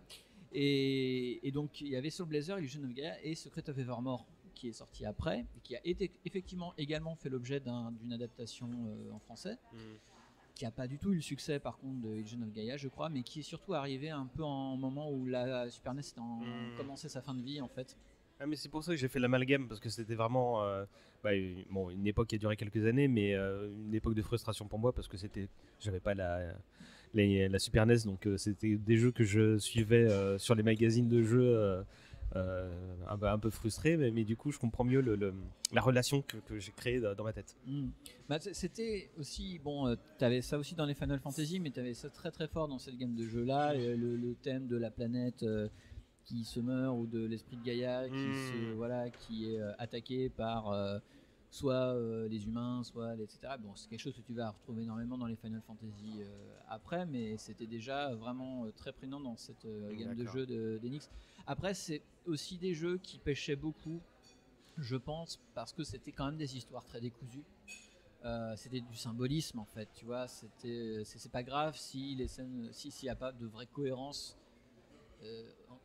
d'intrigue, de l'intrigue, parce que l'important c'est d'avoir du symbolisme fort, d'avoir un héros qui progresse, une quête initiatique et d'avoir une espèce de morale à la fin. À ce titre-là, par rapport à la baffe qu'est Chrono Trigger à peu près en même temps, peut-être 1 ou 2 ans après. Après, je crois. 95, je pense. 95, ouais, oui, c'est ça. Je dis ça parce qu'on en parle dans cet épisode-là avec Fabrice. Oui, non, mais je sais. C'est clairement. En fait, Illusion of Time, c'est encore un jeu pour enfants. Il y a ce côté-là. C'est encore c'est jeunesse. le moment de proposer des histoires compliquées, avec des vrais choix à faire, etc. Ça vient après. Je vois ce que tu veux dire et en fait je me faisais la réflexion que cela dit tu le disais tout à l'heure, hein, ça t'a quand même ouvert à une partie de ton métier en plus aujourd'hui, tu vois, mine de rien. Ouais, d'une certaine manière, pour moi c'était vraiment un démarrage geek en fait. C'est un démarrage geek au sens où en fait c'est ce genre d'œuvre est tellement bordélique, tellement symbolique, tellement gaminesque et tellement belle en même temps que c'est le moment où tu te dis mais en fait on peut faire n'importe quoi, en fait on peut inventer des trucs. Et voir comment on les rafistole. Et bon, oui, du coup, aujourd'hui, je travaille dans le jeu de rôle papier, dans la littérature de l'imaginaire. Et c'est probablement un des moments, une des étapes de lancement, quoi. On remerciera ta maman qui t'a offert ce jeu plein pot. Ouais, je suis pas sûr qu'elle s'en souvienne. Écoute, maintenant l'internet s'en souvient pour elle. Je te remercie pour cette petite confession. Merci à toi pour cette invitation. Et en attendant qu'on puisse évoquer tes nouveaux projets, on rappelle donc Le Sang des Princes en 2 tomes aux éditions de l'Homme Sonore en grand format et Folio en poche, c'est ça ? Et Folio SF en poche, et on aura probablement des nouveaux trucs à discuter la prochaine fois qu'on se verra. Je l'espère. Merci Romain. À bientôt.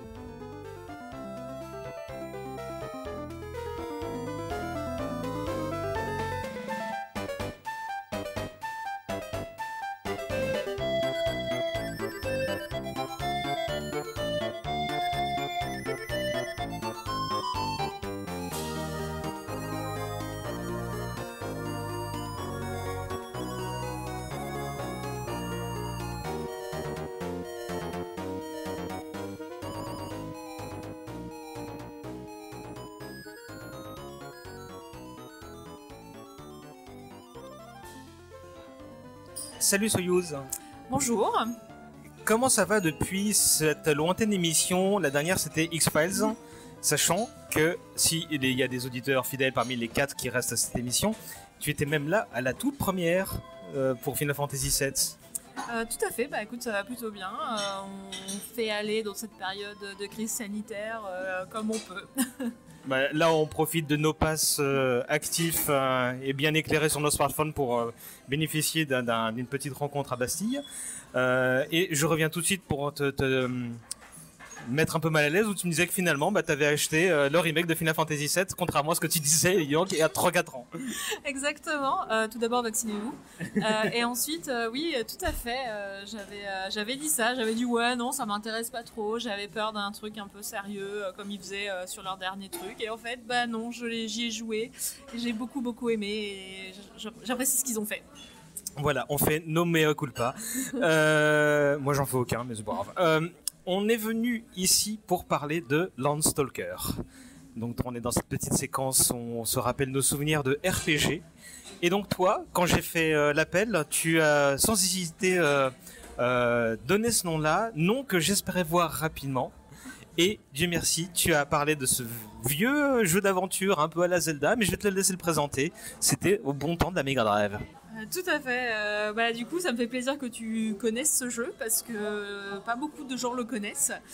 Parce que j'ai l'impression que beaucoup de gens étaient plutôt sur Super NES. Et en fait, j'ai joué à ce jeu. J'avais une dizaine d'années.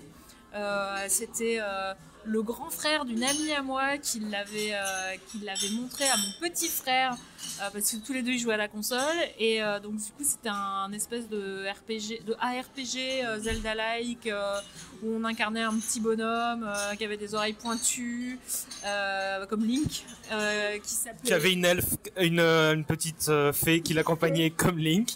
Exactement. Je me souviens plus des noms, je sais qu'en français il s'appelait Ryle je crois. Mais en japonais, il s'appelait Nigel ou en anglais. Enfin bref, je sais plus. C'était un truc comme ça. Ouais, putain, c'est les vieux souvenirs. Et je me souviens plus de l'histoire. Je sais juste il y avait quelqu'un qui se faisait enlever, peut-être sa princesse. je sais même plus, et il devait faire des donjons et battre des boss, et il y avait plein de villes que tu pouvais explorer, et il y avait des humains, il y avait des monstres et tout, et c'était trop bien. C'était le premier RPG auquel je jouais, et ça a été là, genre oh mon dieu, ce truc est fantastique, c'est la meilleure chose auquel j'ai jamais joué. Voilà. Moi, de ce dont je me souviens, c'est que c'était un chasseur de trésors. Et il avait entendu parler bah, je crois que c'est dans le sous-titre du jeu, du fameux trésor perdu par je sais plus quel seigneur et caché par un dragon qui est le dernier boss de fin, ça je m'en souviens. Et il se retrouve embarqué par appât du gain, mais évidemment aventure qui le dépasse, beaucoup plus grandiloquente qu'il n'y paraît. Et je me souviens surtout d'un antagoniste qui était une espèce de duc qui paraît sympa au départ et qui s'avère être un gros connard, cheveux blancs, je sais pas si ça dit quelque chose. Ça me dit quelque chose. Je me souviens aussi de l'espèce de sorcière un peu sexy qui était accompagnée par 2 monstres et qui faisait des trucs genre oui. Et ouais. C'est marrant, je me souviens plus du duc qui a de la classe que de la sorcière sexy, faut que je m'interroge. Voilà, et j'ai pas beaucoup de souvenirs, mais je me souviens de... J'ai quelques flashs, surtout du début du jeu, parce que j'ai surtout joué au début du jeu, parce que j'avais 10 ans, j'étais pas bonne aux jeux vidéo, et c'était ouais, c'était cool. Et du coup, on a passé toute notre enfance et notre adolescence avec mon frère à rechercher l'expérience qu'on avait vécue sur le Landstalker, où on se disait à chaque fois ah mais ce jeu il ressemble à Landstalker, vas-y il faut trop qu'on y joue et tout, sur des jeux qui avaient rien à voir. Et c'est comme ça, grâce à ce jeu que je me suis intéressée d'ailleurs à FF7 quelques années plus tard quoi.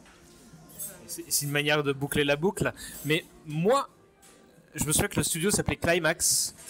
Ouais. Et qu'ils avaient fait un petit jeu après dont j'ai plus le nom, puis un autre qui s'appelait Dark Savior, qui avait l'air d'être vraiment le jeu hommage aux fans de Landstalker. C'était sur Saturn et c'était tout pourri.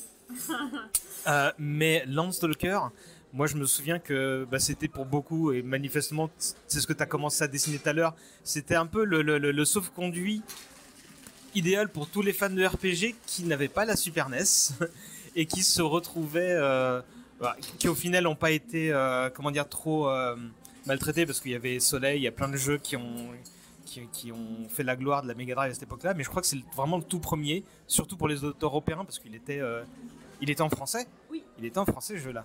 Et je crois que vraiment, pareil, c'était un premier galop d'essai pour le RPG. Bon, là, pas hardcore, vu que c'était un truc à la Zelda, donc plutôt facile de prise en main. Mais moi, je me souviens que la première difficulté, c'était la 3D isométrique.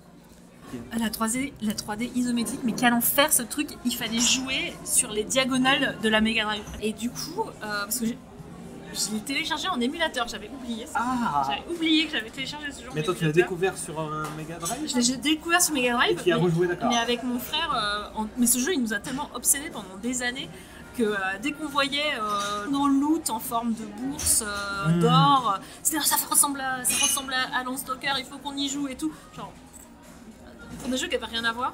Et pour moi, l'héritier de Landstalker, ça n'a peut-être rien à voir, mais c'était Alundra sur PlayStation. Mais je crois même que c'est peut-être un jeu de Climax aussi, ou alors... parce que ça, j'y ai pas joué, mais je crois que les images qui me viennent en tête se ressemblent pas mal, effectivement. Ouais, ça ressemblait beaucoup. C'était plus dur que Landstalker, mais ouais, j'ai des flashs là qui me viennent. Et mais ouais, pour en revenir à Landstalker, on savait même pas que ça s'appelait un ARPG, tu vois. Non, ouais. C'était vraiment la toute découverte. Donc ouais, il y avait ce truc isométrique qui était pas une mauvaise idée en soi. Visuellement, ça avait un peu de la gueule. Mais moi, je me souviens des zones de noir et tu rentrais par une petite porte et tout. Ça me revient là. Les villages qu'on explorait, c'était la première fois que je voyais un jeu avec une sauvegarde. Rien qu'un jeu avec une sauvegarde, c'était genre... Moi, ça m'avait cassé la tête. Je fais mais on peut se sauvegarder dans un jeu, on n'est pas obligé de recommencer dès le premier niveau à chaque fois, comme sur les Sonic ou sur les jeux Disney. On jouait à ça. Comme on n'avait que des Sega, on avait principalement ça, genre le Roi Lion et tout. C'était très bien, mais moi, du coup, il y avait un scénar, il y avait des personnages auxquels on s'attachait. C'était... Mind blow. Ah ouais, c'était l'explosion de la tête, quoi. Je reviens sur la 3D isométrique parce qu'en fait, j'ai des flashs pareils de moments où tu dois porter des jarres, les déplacer ailleurs. Et je pense qu'aujourd'hui ce serait injouable, mais je pense que pour l'époque, on avait juste du temps et de l'acharnement à revendre pour pouvoir faire des quêtes à la con qui servaient à pas grand chose. Sans doute des quêtes annexes ou des trucs comme ça. Mais à côté de ces trucs-là, pour les combats, c'était plutôt pratique en fait. On s'était habitué au fait que c'était les diagonales. Enfin, moi je m'étais habitué assez rapidement. Enfin, crois me souvenir que l'habitude venait assez facilement, que pour les combats, bah, en fait, c'est pas haut, bas, gauche, droite, mais les diagonales, on s'y fait. Et plus tu avances, évidemment, plus tu avais de pouvoir, d'armes, etc. Et moi, je sais que le truc qui me faisait péter les plombs, c'est que c'était du pixel, qui pourrait passer pour moche aujourd'hui. Voilà, je revois des images. Mais tu avais des évolutions des nouvelles bottes, des nouveaux plastrons, etc. Et c'était juste des couleurs qui changeaient. Mais juste la couleur, te dire ah mais mon plastron il est pas gris là, il est doré, ah ouais, ça me faisait péter les plombs parce que dans plein de trucs tu voyais pas ça en fait. Les épées aussi, quand tu donnais un coup d'épée, t'avais un coup de magie différent. Ouais, là, il y a tout qui me revient là. Le coup du plastron, pareil. Je me souviens, au début, t'as un plastron marron, je crois, puis après t'as un truc argenté, puis après doré et tout. Je me souviens des petits coups d'épée, puis les ennemis qui changent de couleur en fonction de s'ils sont plus durs. Mais ça, c'est un peu un classique, ça quand même. Qu'est-ce que t'avais d'autre je sais plus, mais moi j'ai vraiment mon plus gros souvenir de ce jeu, c'est quand t'arrives à la grosse ville, Mercator. Oui, Mercator, c'est ça. Mercator, ouais. Et moi ça me rendait ouf parce qu'il y avait genre des maisons partout, il y avait plein de trucs à explorer. Il y avait un espèce de casino, je crois. Non, c'était pas un casino, il y avait un espèce de truc secret à un moment, quelque part. Et puis tu pouvais rentrer dans le château aussi. Il y avait une technique pour rentrer dans le château, il fallait explorer plusieurs fois un endroit. Puis après, tu avais une meuf qui était à un endroit. Et puis si tu y allais 3 fois de suite, la 3e fois, elle apparaissait. Et donc tu pouvais lui parler et elle te disait ah, mais en fait, ouais, tu peux aller au château. Et là, tu avais tout un truc pour faire avancer le scénar au château avec un concert au piano. Et je me souviens que la musique qui était jouée, j'avais retrouvé le début à la harpe. Parce que je faisais de la harpe quand j'étais petite et ça me rendait ouf. C'était genre le meilleur truc que j'avais jamais fait dans toute ma vie, le jeu j'entends. Et alors d'ailleurs dans ce passage là au château, il y a une scène qui a été censurée en français. Parce que mon frère s'est acheté il y a 15 ans, un truc comme ça, il s'était acheté une Mega Drive japonaise pour y jouer en japonais. Alors il parle pas un mot de japonais. Et on a découvert une scène qui n'était pas dans la version française. Dans la version française, il y avait une pièce qui était bloquée par... C'était un onsen, qui était bloquée par une meuf quand tu étais au niveau du château. Ça me dit vraiment quelque chose, ouais. Et quand tu rentrais dans la version japonaise, tu pouvais rentrer et tu pouvais espionner la méchante avec la sorcière sexy en train de prendre son bain. Et à l'époque, j'avais quelques très vagues notions de japonais. Et donc, tu avais le petit personnage, Ryle, qui rentrait et puis qui allait mater la meuf. Et au moment où il essayait de la mater, il y avait la petite fée, je me souviens plus comment elle s'appelle, qui lui foutait une grosse baffe et qui le traitait de pervers. Parce que c'est le seul truc que j'avais réussi à comprendre, c'est le hentai, un truc comme ça. Et, voilà. Et avec mon frère, ça nous avait rendu tarés. On était oh putain, mais encore maintenant on découvre des nouvelles choses sur ce truc. La cancel culture déjà à l'époque. Bah c'est surtout que c'était avant, c'était à l'époque en France où t'avais Famille de France, donc ouais c'était la cancel culture, mais des méchants. Enfin, donc ouais c'était marrant. C'était parce que les jeux vidéo c'était pour les enfants, tu vois, c'était pas pour les jeunes adultes ou les ados. Et donc du coup non, fallait surtout pas. Alors que c'était vraiment mais littéralement 3 pixels qui se battaient en duel. Je crois qu'on lui voyait même pas. Enfin elle était juste à poil dans son bain, tu vois, genre, mais on voyait rien. Donc, ça expliquerait ce mystère de cette porte qui reste à jamais fermée. Ouais. Mais moi je me souviens que rétrospectivement, alors que j'ai manifestement très peu de souvenirs de ce truc-là, que là tout à l'heure je disais que c'était un palliatif pour ceux qui pouvaient pas faire de RPG, mais je crois que ça je l'ai compris qu'après, parce que sur le moment tu regardes ce à quoi tu peux jouer, beaucoup d'échanges en cours de récréation sur les immenses cassettes qu'on s'échangeait, et je crois que on aura un peu plus tard Stavro et Mats qui parlent de Mario et Shining Force et des trucs comme ça qui sont venus après, mais Landstalker c'était vraiment le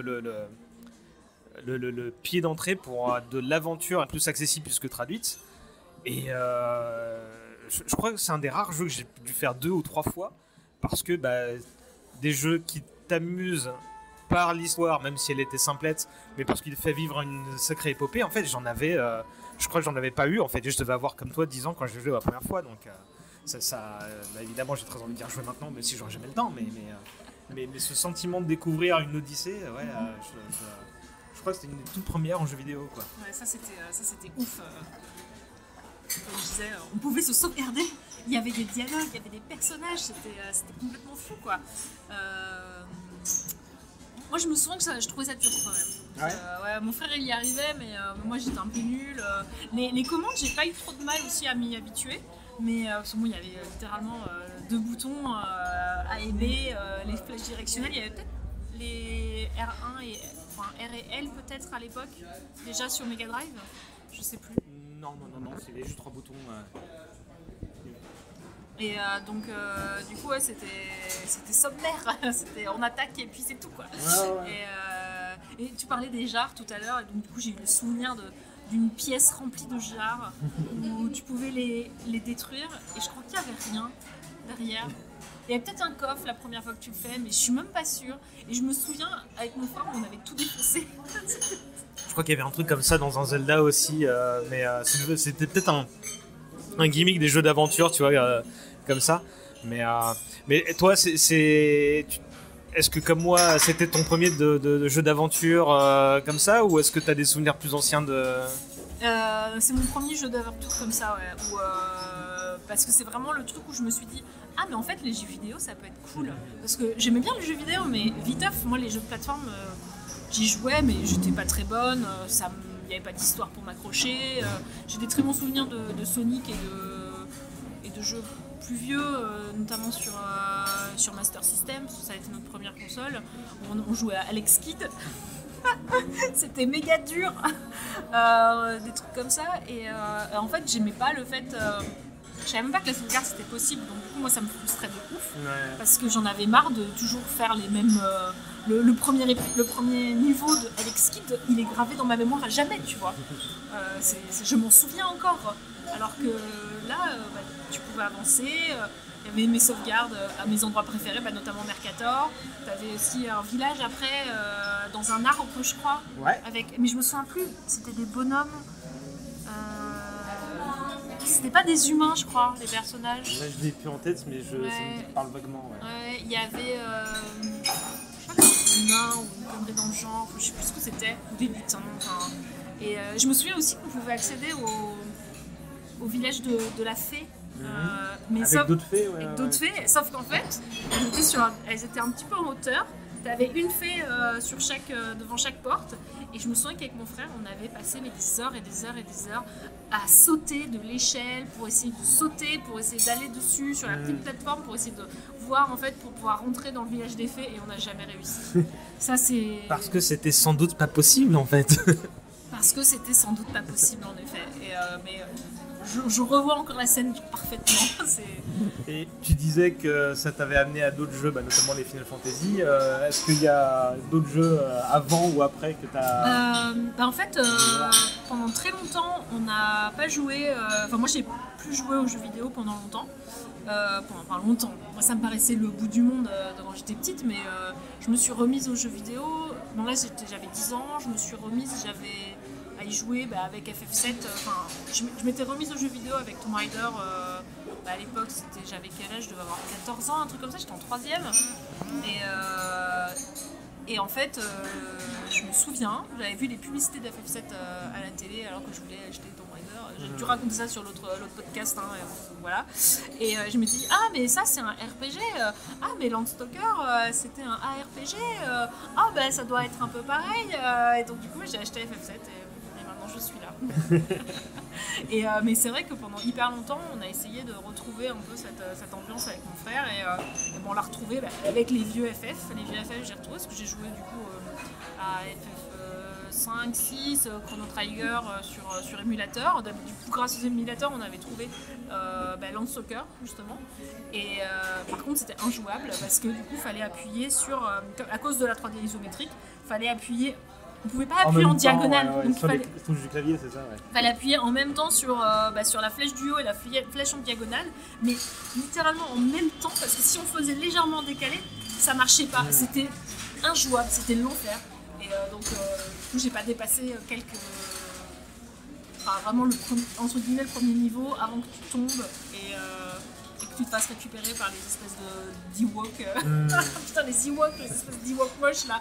Et puis je me souviens, les plantes que tu prenais aussi, il y avait les Eke et les autres, je sais plus c'était quoi. Putain, ça revient. Ouais, ça revient, t'as vu, ça revient.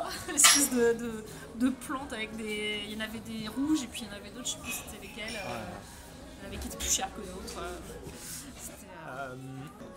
Bah écoute, je te remercie pour cette petite séquence.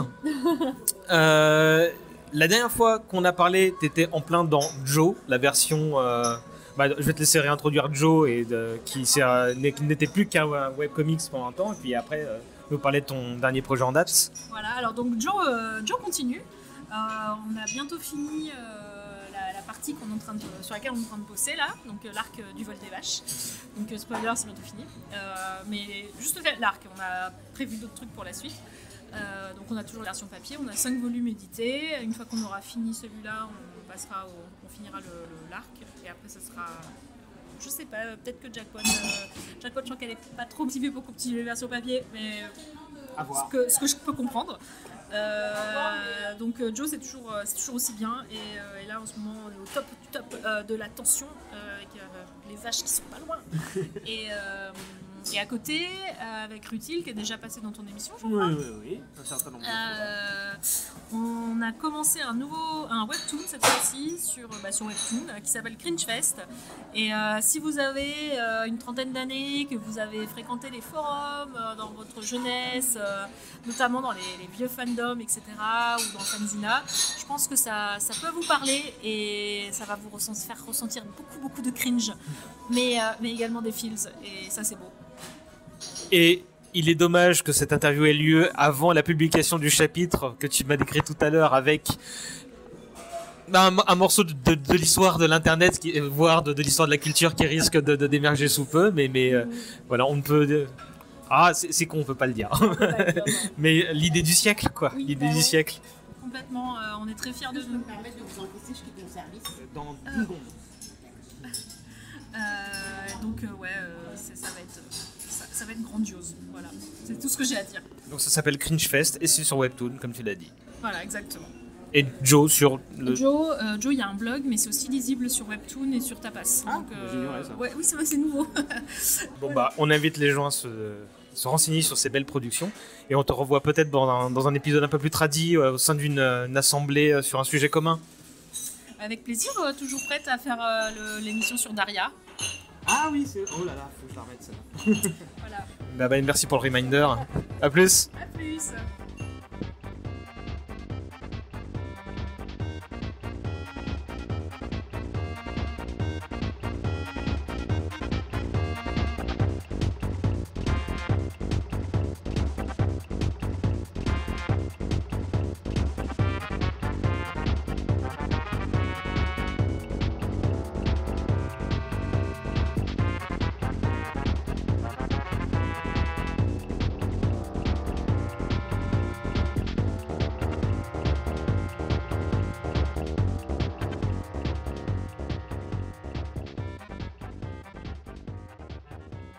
Bonjour mon petit Stavro.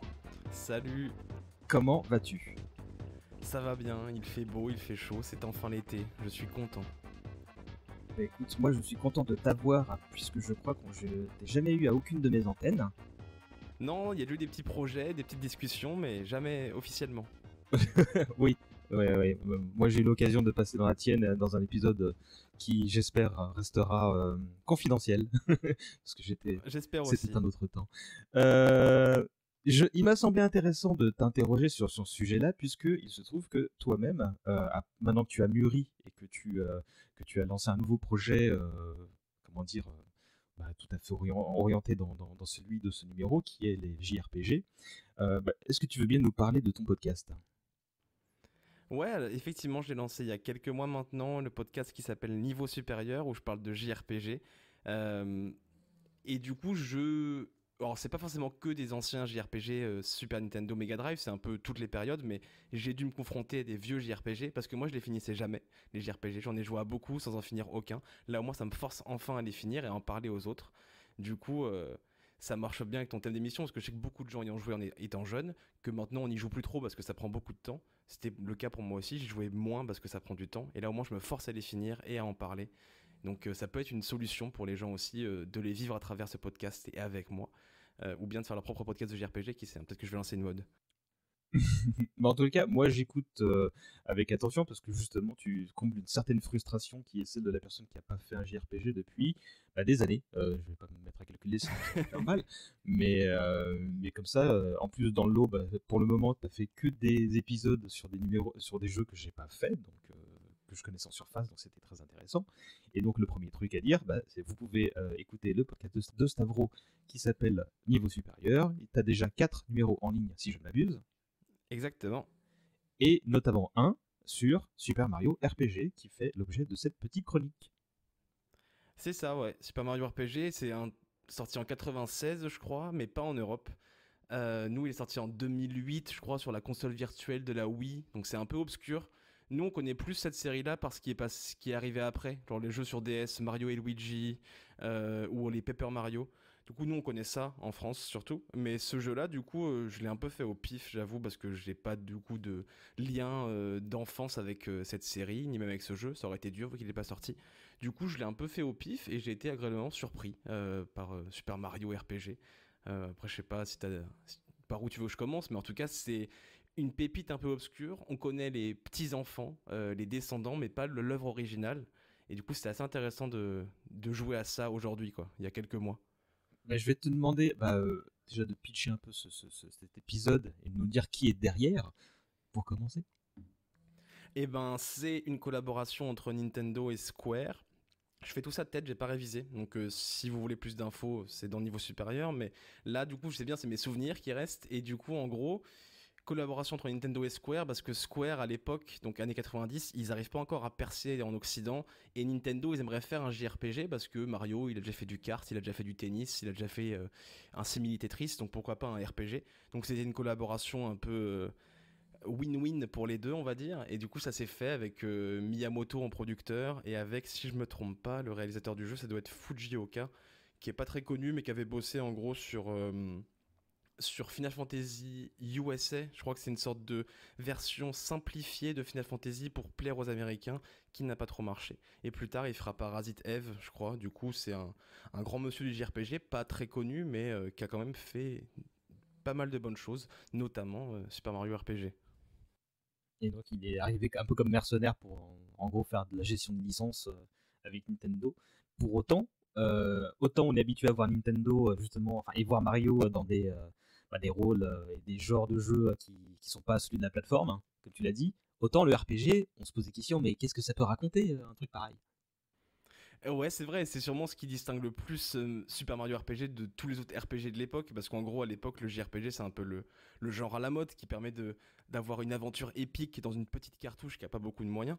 Et du coup, plutôt que de faire de l'épique, parce que ça serait un peu bizarre avec Mario, il se tourne vers un truc un peu plus humoristique, et c'est assez intéressant de voir Mario dans en fait plus marrant, quoi, juste dans un univers marrant. Il y a beaucoup, c'est très drôle niveau dialogue, niveau écriture, c'est assez loufoque, un peu décalé. Je sais que le truc qui m'a beaucoup fait rire, c'est que tous les gens que tu croises, ils croient pas que t'es Mario, du coup tu dois sauter devant eux pour leur prouver que t'es Mario.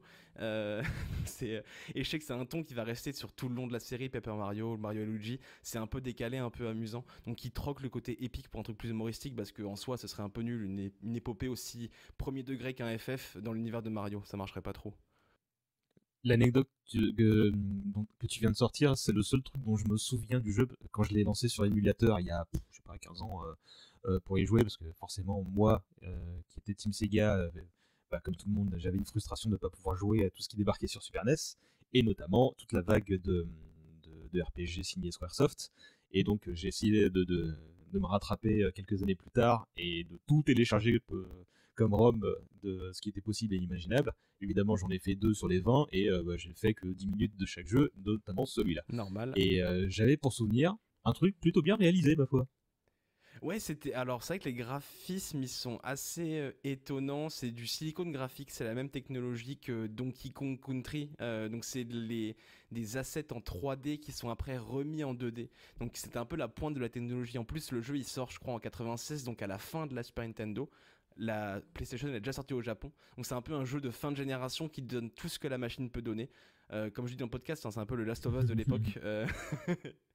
Et du coup, ouais, c'est assez. Alors, moi, le style graphisme, moi, il me semble un peu bizarre. C'est mignon au niveau design, mais je trouve que le rendu, il est pas moche, mais il est surprenant parce qu'on n'a pas trop l'habitude de ce genre de modèle. Si vous voyez Donkey Kong Country, pensez à ça, c'est assez bizarre, je trouve.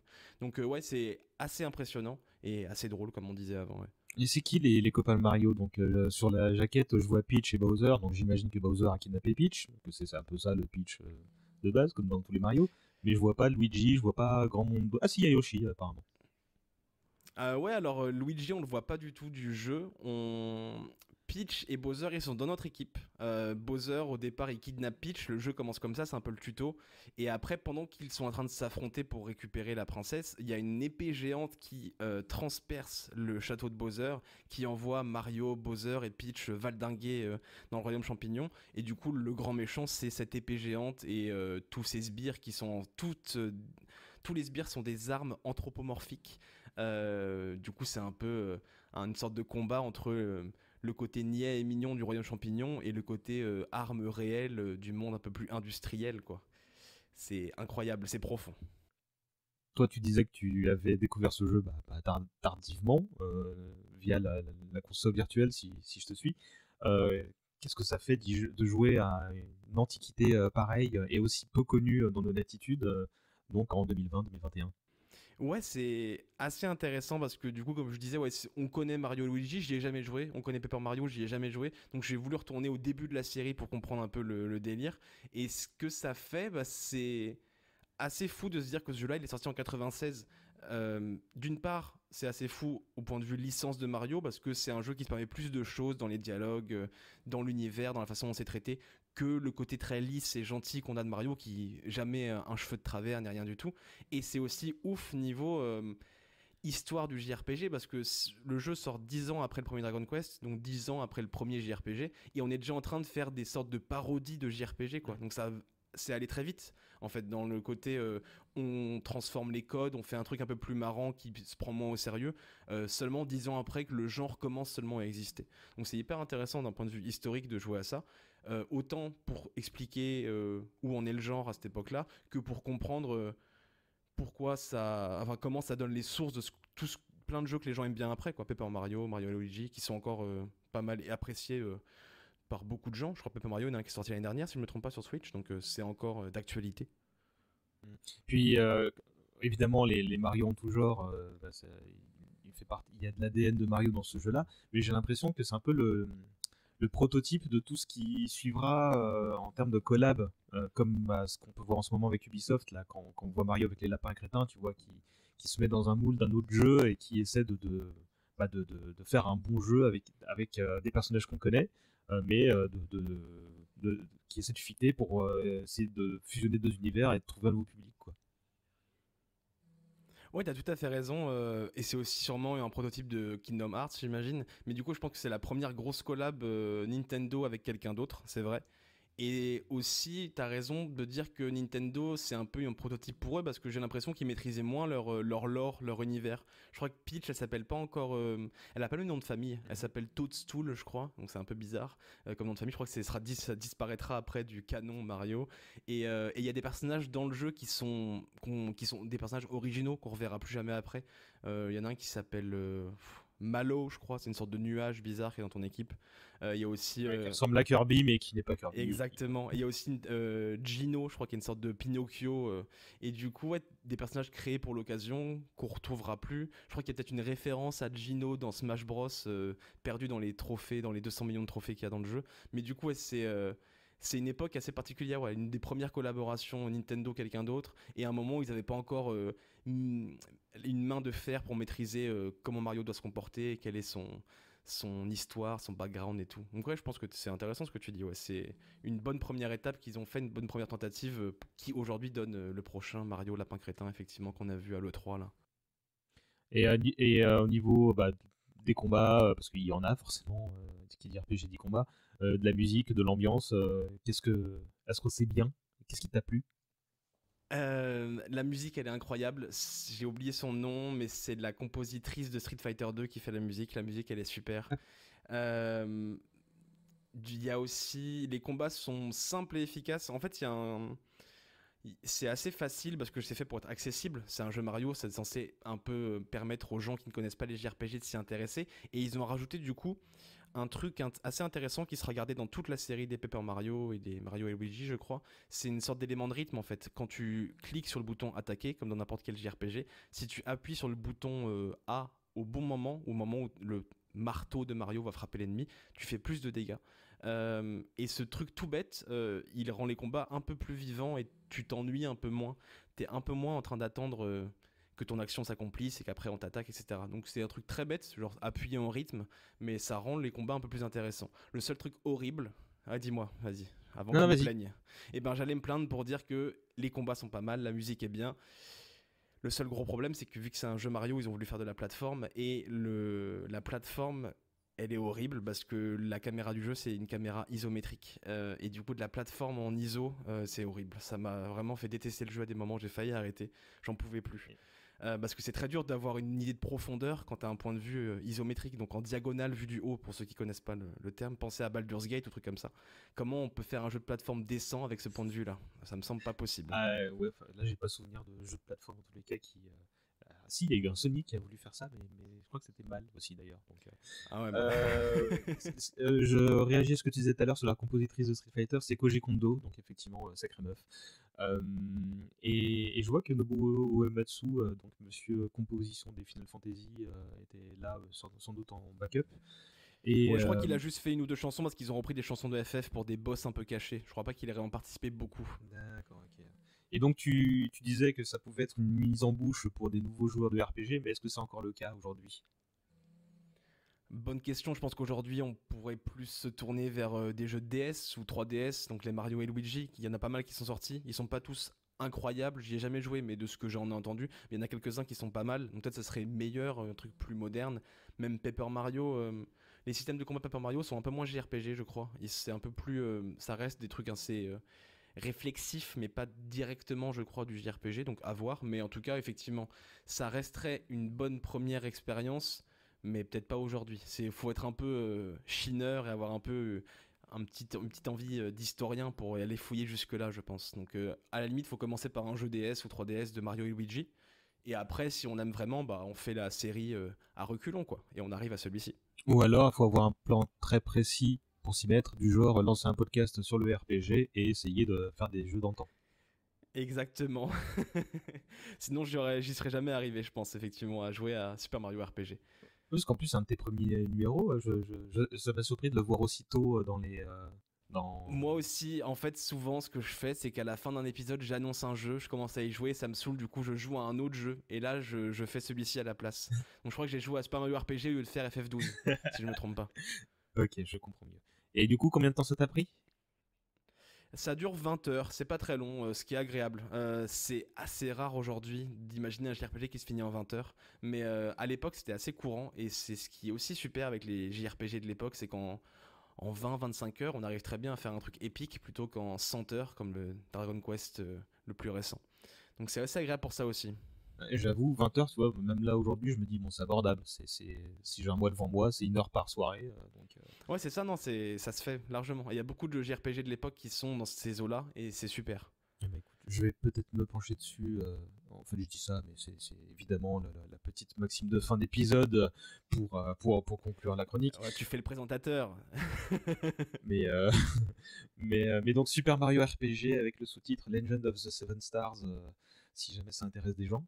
Et puis de toute façon, s'il y a des gens qui veulent en savoir plus, donc on renvoie sur l'épisode que tu as consacré au jeu dans Niveau Supérieur. Prochain numéro de ce Niveau Supérieur, à quel sujet d'ailleurs? Et il est en fait, c'est sur Pokémon Argent. Et là, à l'heure actuelle, j'ai fini le jeu hier, j'ai vu le générique, et j'avais oublié que Pokémon Argent, c'était le seul où, une fois que tu as fini le jeu, ils disent, au fait, tu te souviens de la région de Pokémon du jeu d'avant? Tu peux y retourner et faire tous les trucs. Du coup, il y a un deuxième jeu après le générique. Donc je suis en train de faire ça du coup, en espérant le sortir bientôt. Et c'est quand que tu fais Xenogears? Eh bien, j'ai fait un sondage Twitter il y a peu. Les gens ont voté, le peuple a parlé. Je dois faire Earthbound en premier. Et après, FF Tactics et Xenogears sont côte à côte. Du coup, j'aimerais le faire cet été. Parce que je vais essayer de faire plus d'épisodes et de les avoir de côté. Parce que j'en ai marre de faire du flux tendu et de finir le jeu et de sortir l'épisode 2 jours après. J'aimerais bien avoir un peu d'avance. Du coup, je compte le faire cet été. Et regarder Evangelion en parallèle. Pour me remettre vraiment dans le bain jusqu'au bout. Bon, FF Tactics, ça me va aussi, soit dit en passant. Bon, voilà, on y arrive. Je serai patient, là, tu viens de me lancer un lot de consolation à la gueule, donc je suis content. Bon, bah écoute, est-ce que tu as une autre promo à faire, une autre chose à dire pour nous dire où est-ce qu'on peut te retrouver? C'est ton moment promo. Eh ben, c'est gentil. Bah après, il y a niveau supérieur, c'est niveau sup sur Twitter. Moi, c'est Stavro Guinness, je crois, mais bon, vous pouvez me trouver sur niveau sup. Avant, j'étais dans la fucking kermesse, mais maintenant, on n'en fait plus parce qu'on a grandi. Et du coup, il y a mon comparse de podcast d'avant, Steven, qui fait le Bar à Louisette, qui est un podcast de pop culture, qui est super sympa, qui est un peu comme si qui est un bel héritier à la fucking kermesse. Exactement, c'est ça. Et puis bah après, il faut continuer à écouter les podcasts Où est César, parce que c'est un grand homme de radio. Donc voilà. Mais tu es trop bon. Ça m'a fait très plaisir d'avoir de tes nouvelles, parce qu'on a taillé le bout de gras avant d'enregistrer tout ça, et de savoir que tu n'avais pas beaucoup changé. Tu as mûri, tu es plus sage. Je ne pensais pas ça possible il fut un temps. C'est vrai qu'on s'est rencontrés à une période assez charnière de mon développement personnel, oui. À savoir, on va présenter les choses comme ça. J'ai bien changé, effectivement. Et toi, tu n'as pas changé, c'est bien, parce que tu es resté toujours aussi... Qu'est-ce que je dis sage et accueillant. Ça a toujours été ton cas et tu l'es toujours, donc c'est super. Mais sais-tu que ce sont respectivement mes deuxième et troisième prénoms? Non, c'est David et j'ai pas de troisième. Bref, je t'en remercie beaucoup pour ton petit passage au sein de cette modeste émission et pour tous ces compliments. Mais c'est moi qui te remercie et puis j'ai hâte d'écouter ça et de t'entendre à nouveau. Eh ben écoute, pareillement. Oh, c'est super, tout le monde est sympa. Bah toujours. Allez, je te fais des bisous. Bisous. Et je te dis à très bientôt. Salut.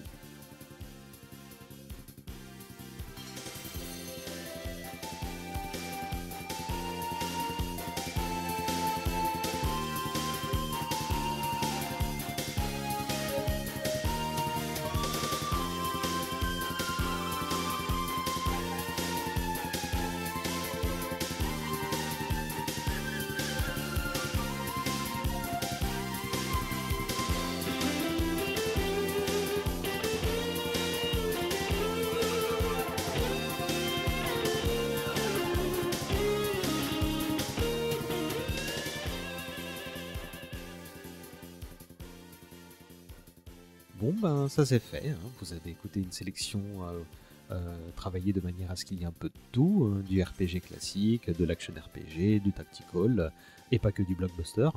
Je vous remercie de nous avoir accordé près de 2 heures de votre temps. Désolé pour la qualité du dernier enregistrement avec Stavro, lui n'y est pour rien, c'était chez moi, mon logiciel de montage voulait pas coopérer. Au jour d'aujourd'hui, je sais toujours pas ce qui s'est passé, donc désolé et j'espère que ça ne se reproduira plus. À la base, il était prévu qu'on fasse cet épisode dans mon salon, entre nous, et qu'on présente chacun nos sujets pour échanger ensuite entre nous. Mais ça, c'était il y a quelques mois. J'avais commencé à la préparer au printemps dernier, cette émission, à une époque où on était plus proche des pics de contamination de cette crise sanitaire combien réjouissante qu'aujourd'hui. Organiser quelque chose en présentiel, c'était tout simplement pas évident. En plus, j'étais moi-même un peu beaucoup casanier, donc ça n'a pas aidé. Ce qui fait que les différents enregistrements que vous avez écoutés, là, se sont étalés sur plusieurs mois. Donc voilà l'une des raisons de ce retard. L'autre, c'est tout connement que la motivation n'était pas là. Je savais qu'il n'y avait pas mort d'homme pour autant. Bon, après, j'aurais pu vous prévenir un peu plus tôt, donc voilà, désolé les loulous, mais bon, on va pas en faire un fromage, hein. Je pense que vous serez d'accord pour dire que c'est pas la peine de continuer cette émission si elle devient une corvée pour moi. Je pense que ça se ressentirait, mais bon, que la bonne nouvelle, c'est que cette émission continue. Par contre, on va acter tout de suite qu'il n'y aura pas forcément un épisode par mois, et encore moins 2 par mois comme ce fut le cas au lancement du podcast. On verra ce que ça donne. Et donc, attendez-vous à des épisodes traditionnels autour d'un sujet précis, mais pas que. Peut-être qu'il y aura une ou deux formules qu'on pourrait tenter en one-shot, sans forcément que ça devienne un format à part entière. Je me rends compte qu'il n'y a aucune garantie et que je suis bizarrement très à l'aise à l'idée de vous parler de trucs que vous n'écouterez peut-être jamais. Je vous avoue aussi que ces dernières semaines, la remise en question était aussi de mise pour mon autre podcast, Hommage Collatéral.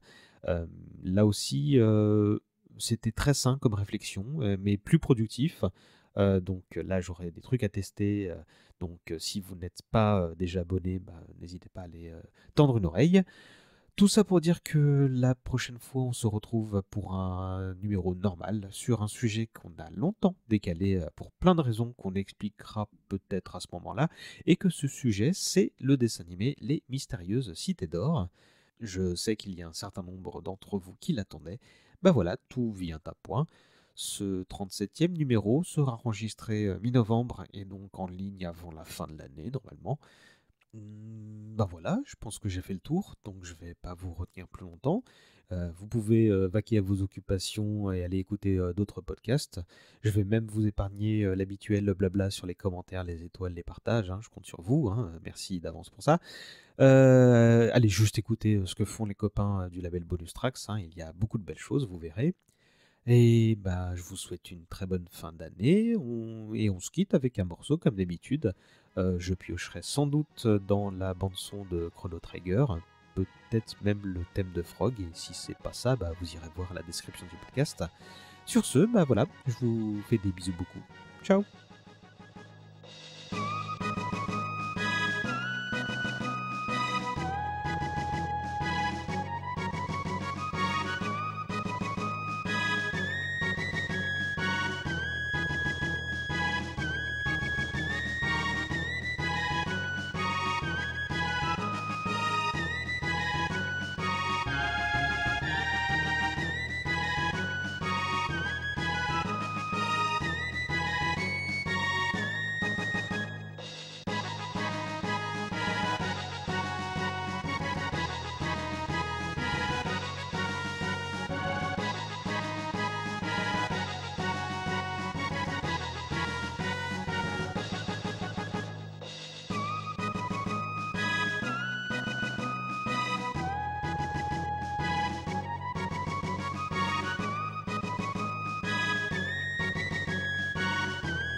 On enchaînera avec Matt qui se penchera lui sur Shining Force, puis Romain sur Illusion...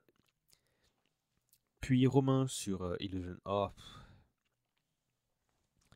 Puis Romain sur Illusion of Time. Soyuz a choisi de parler de Landstalker et on terminera avec Stavro, un petit nouveau qui lui nous...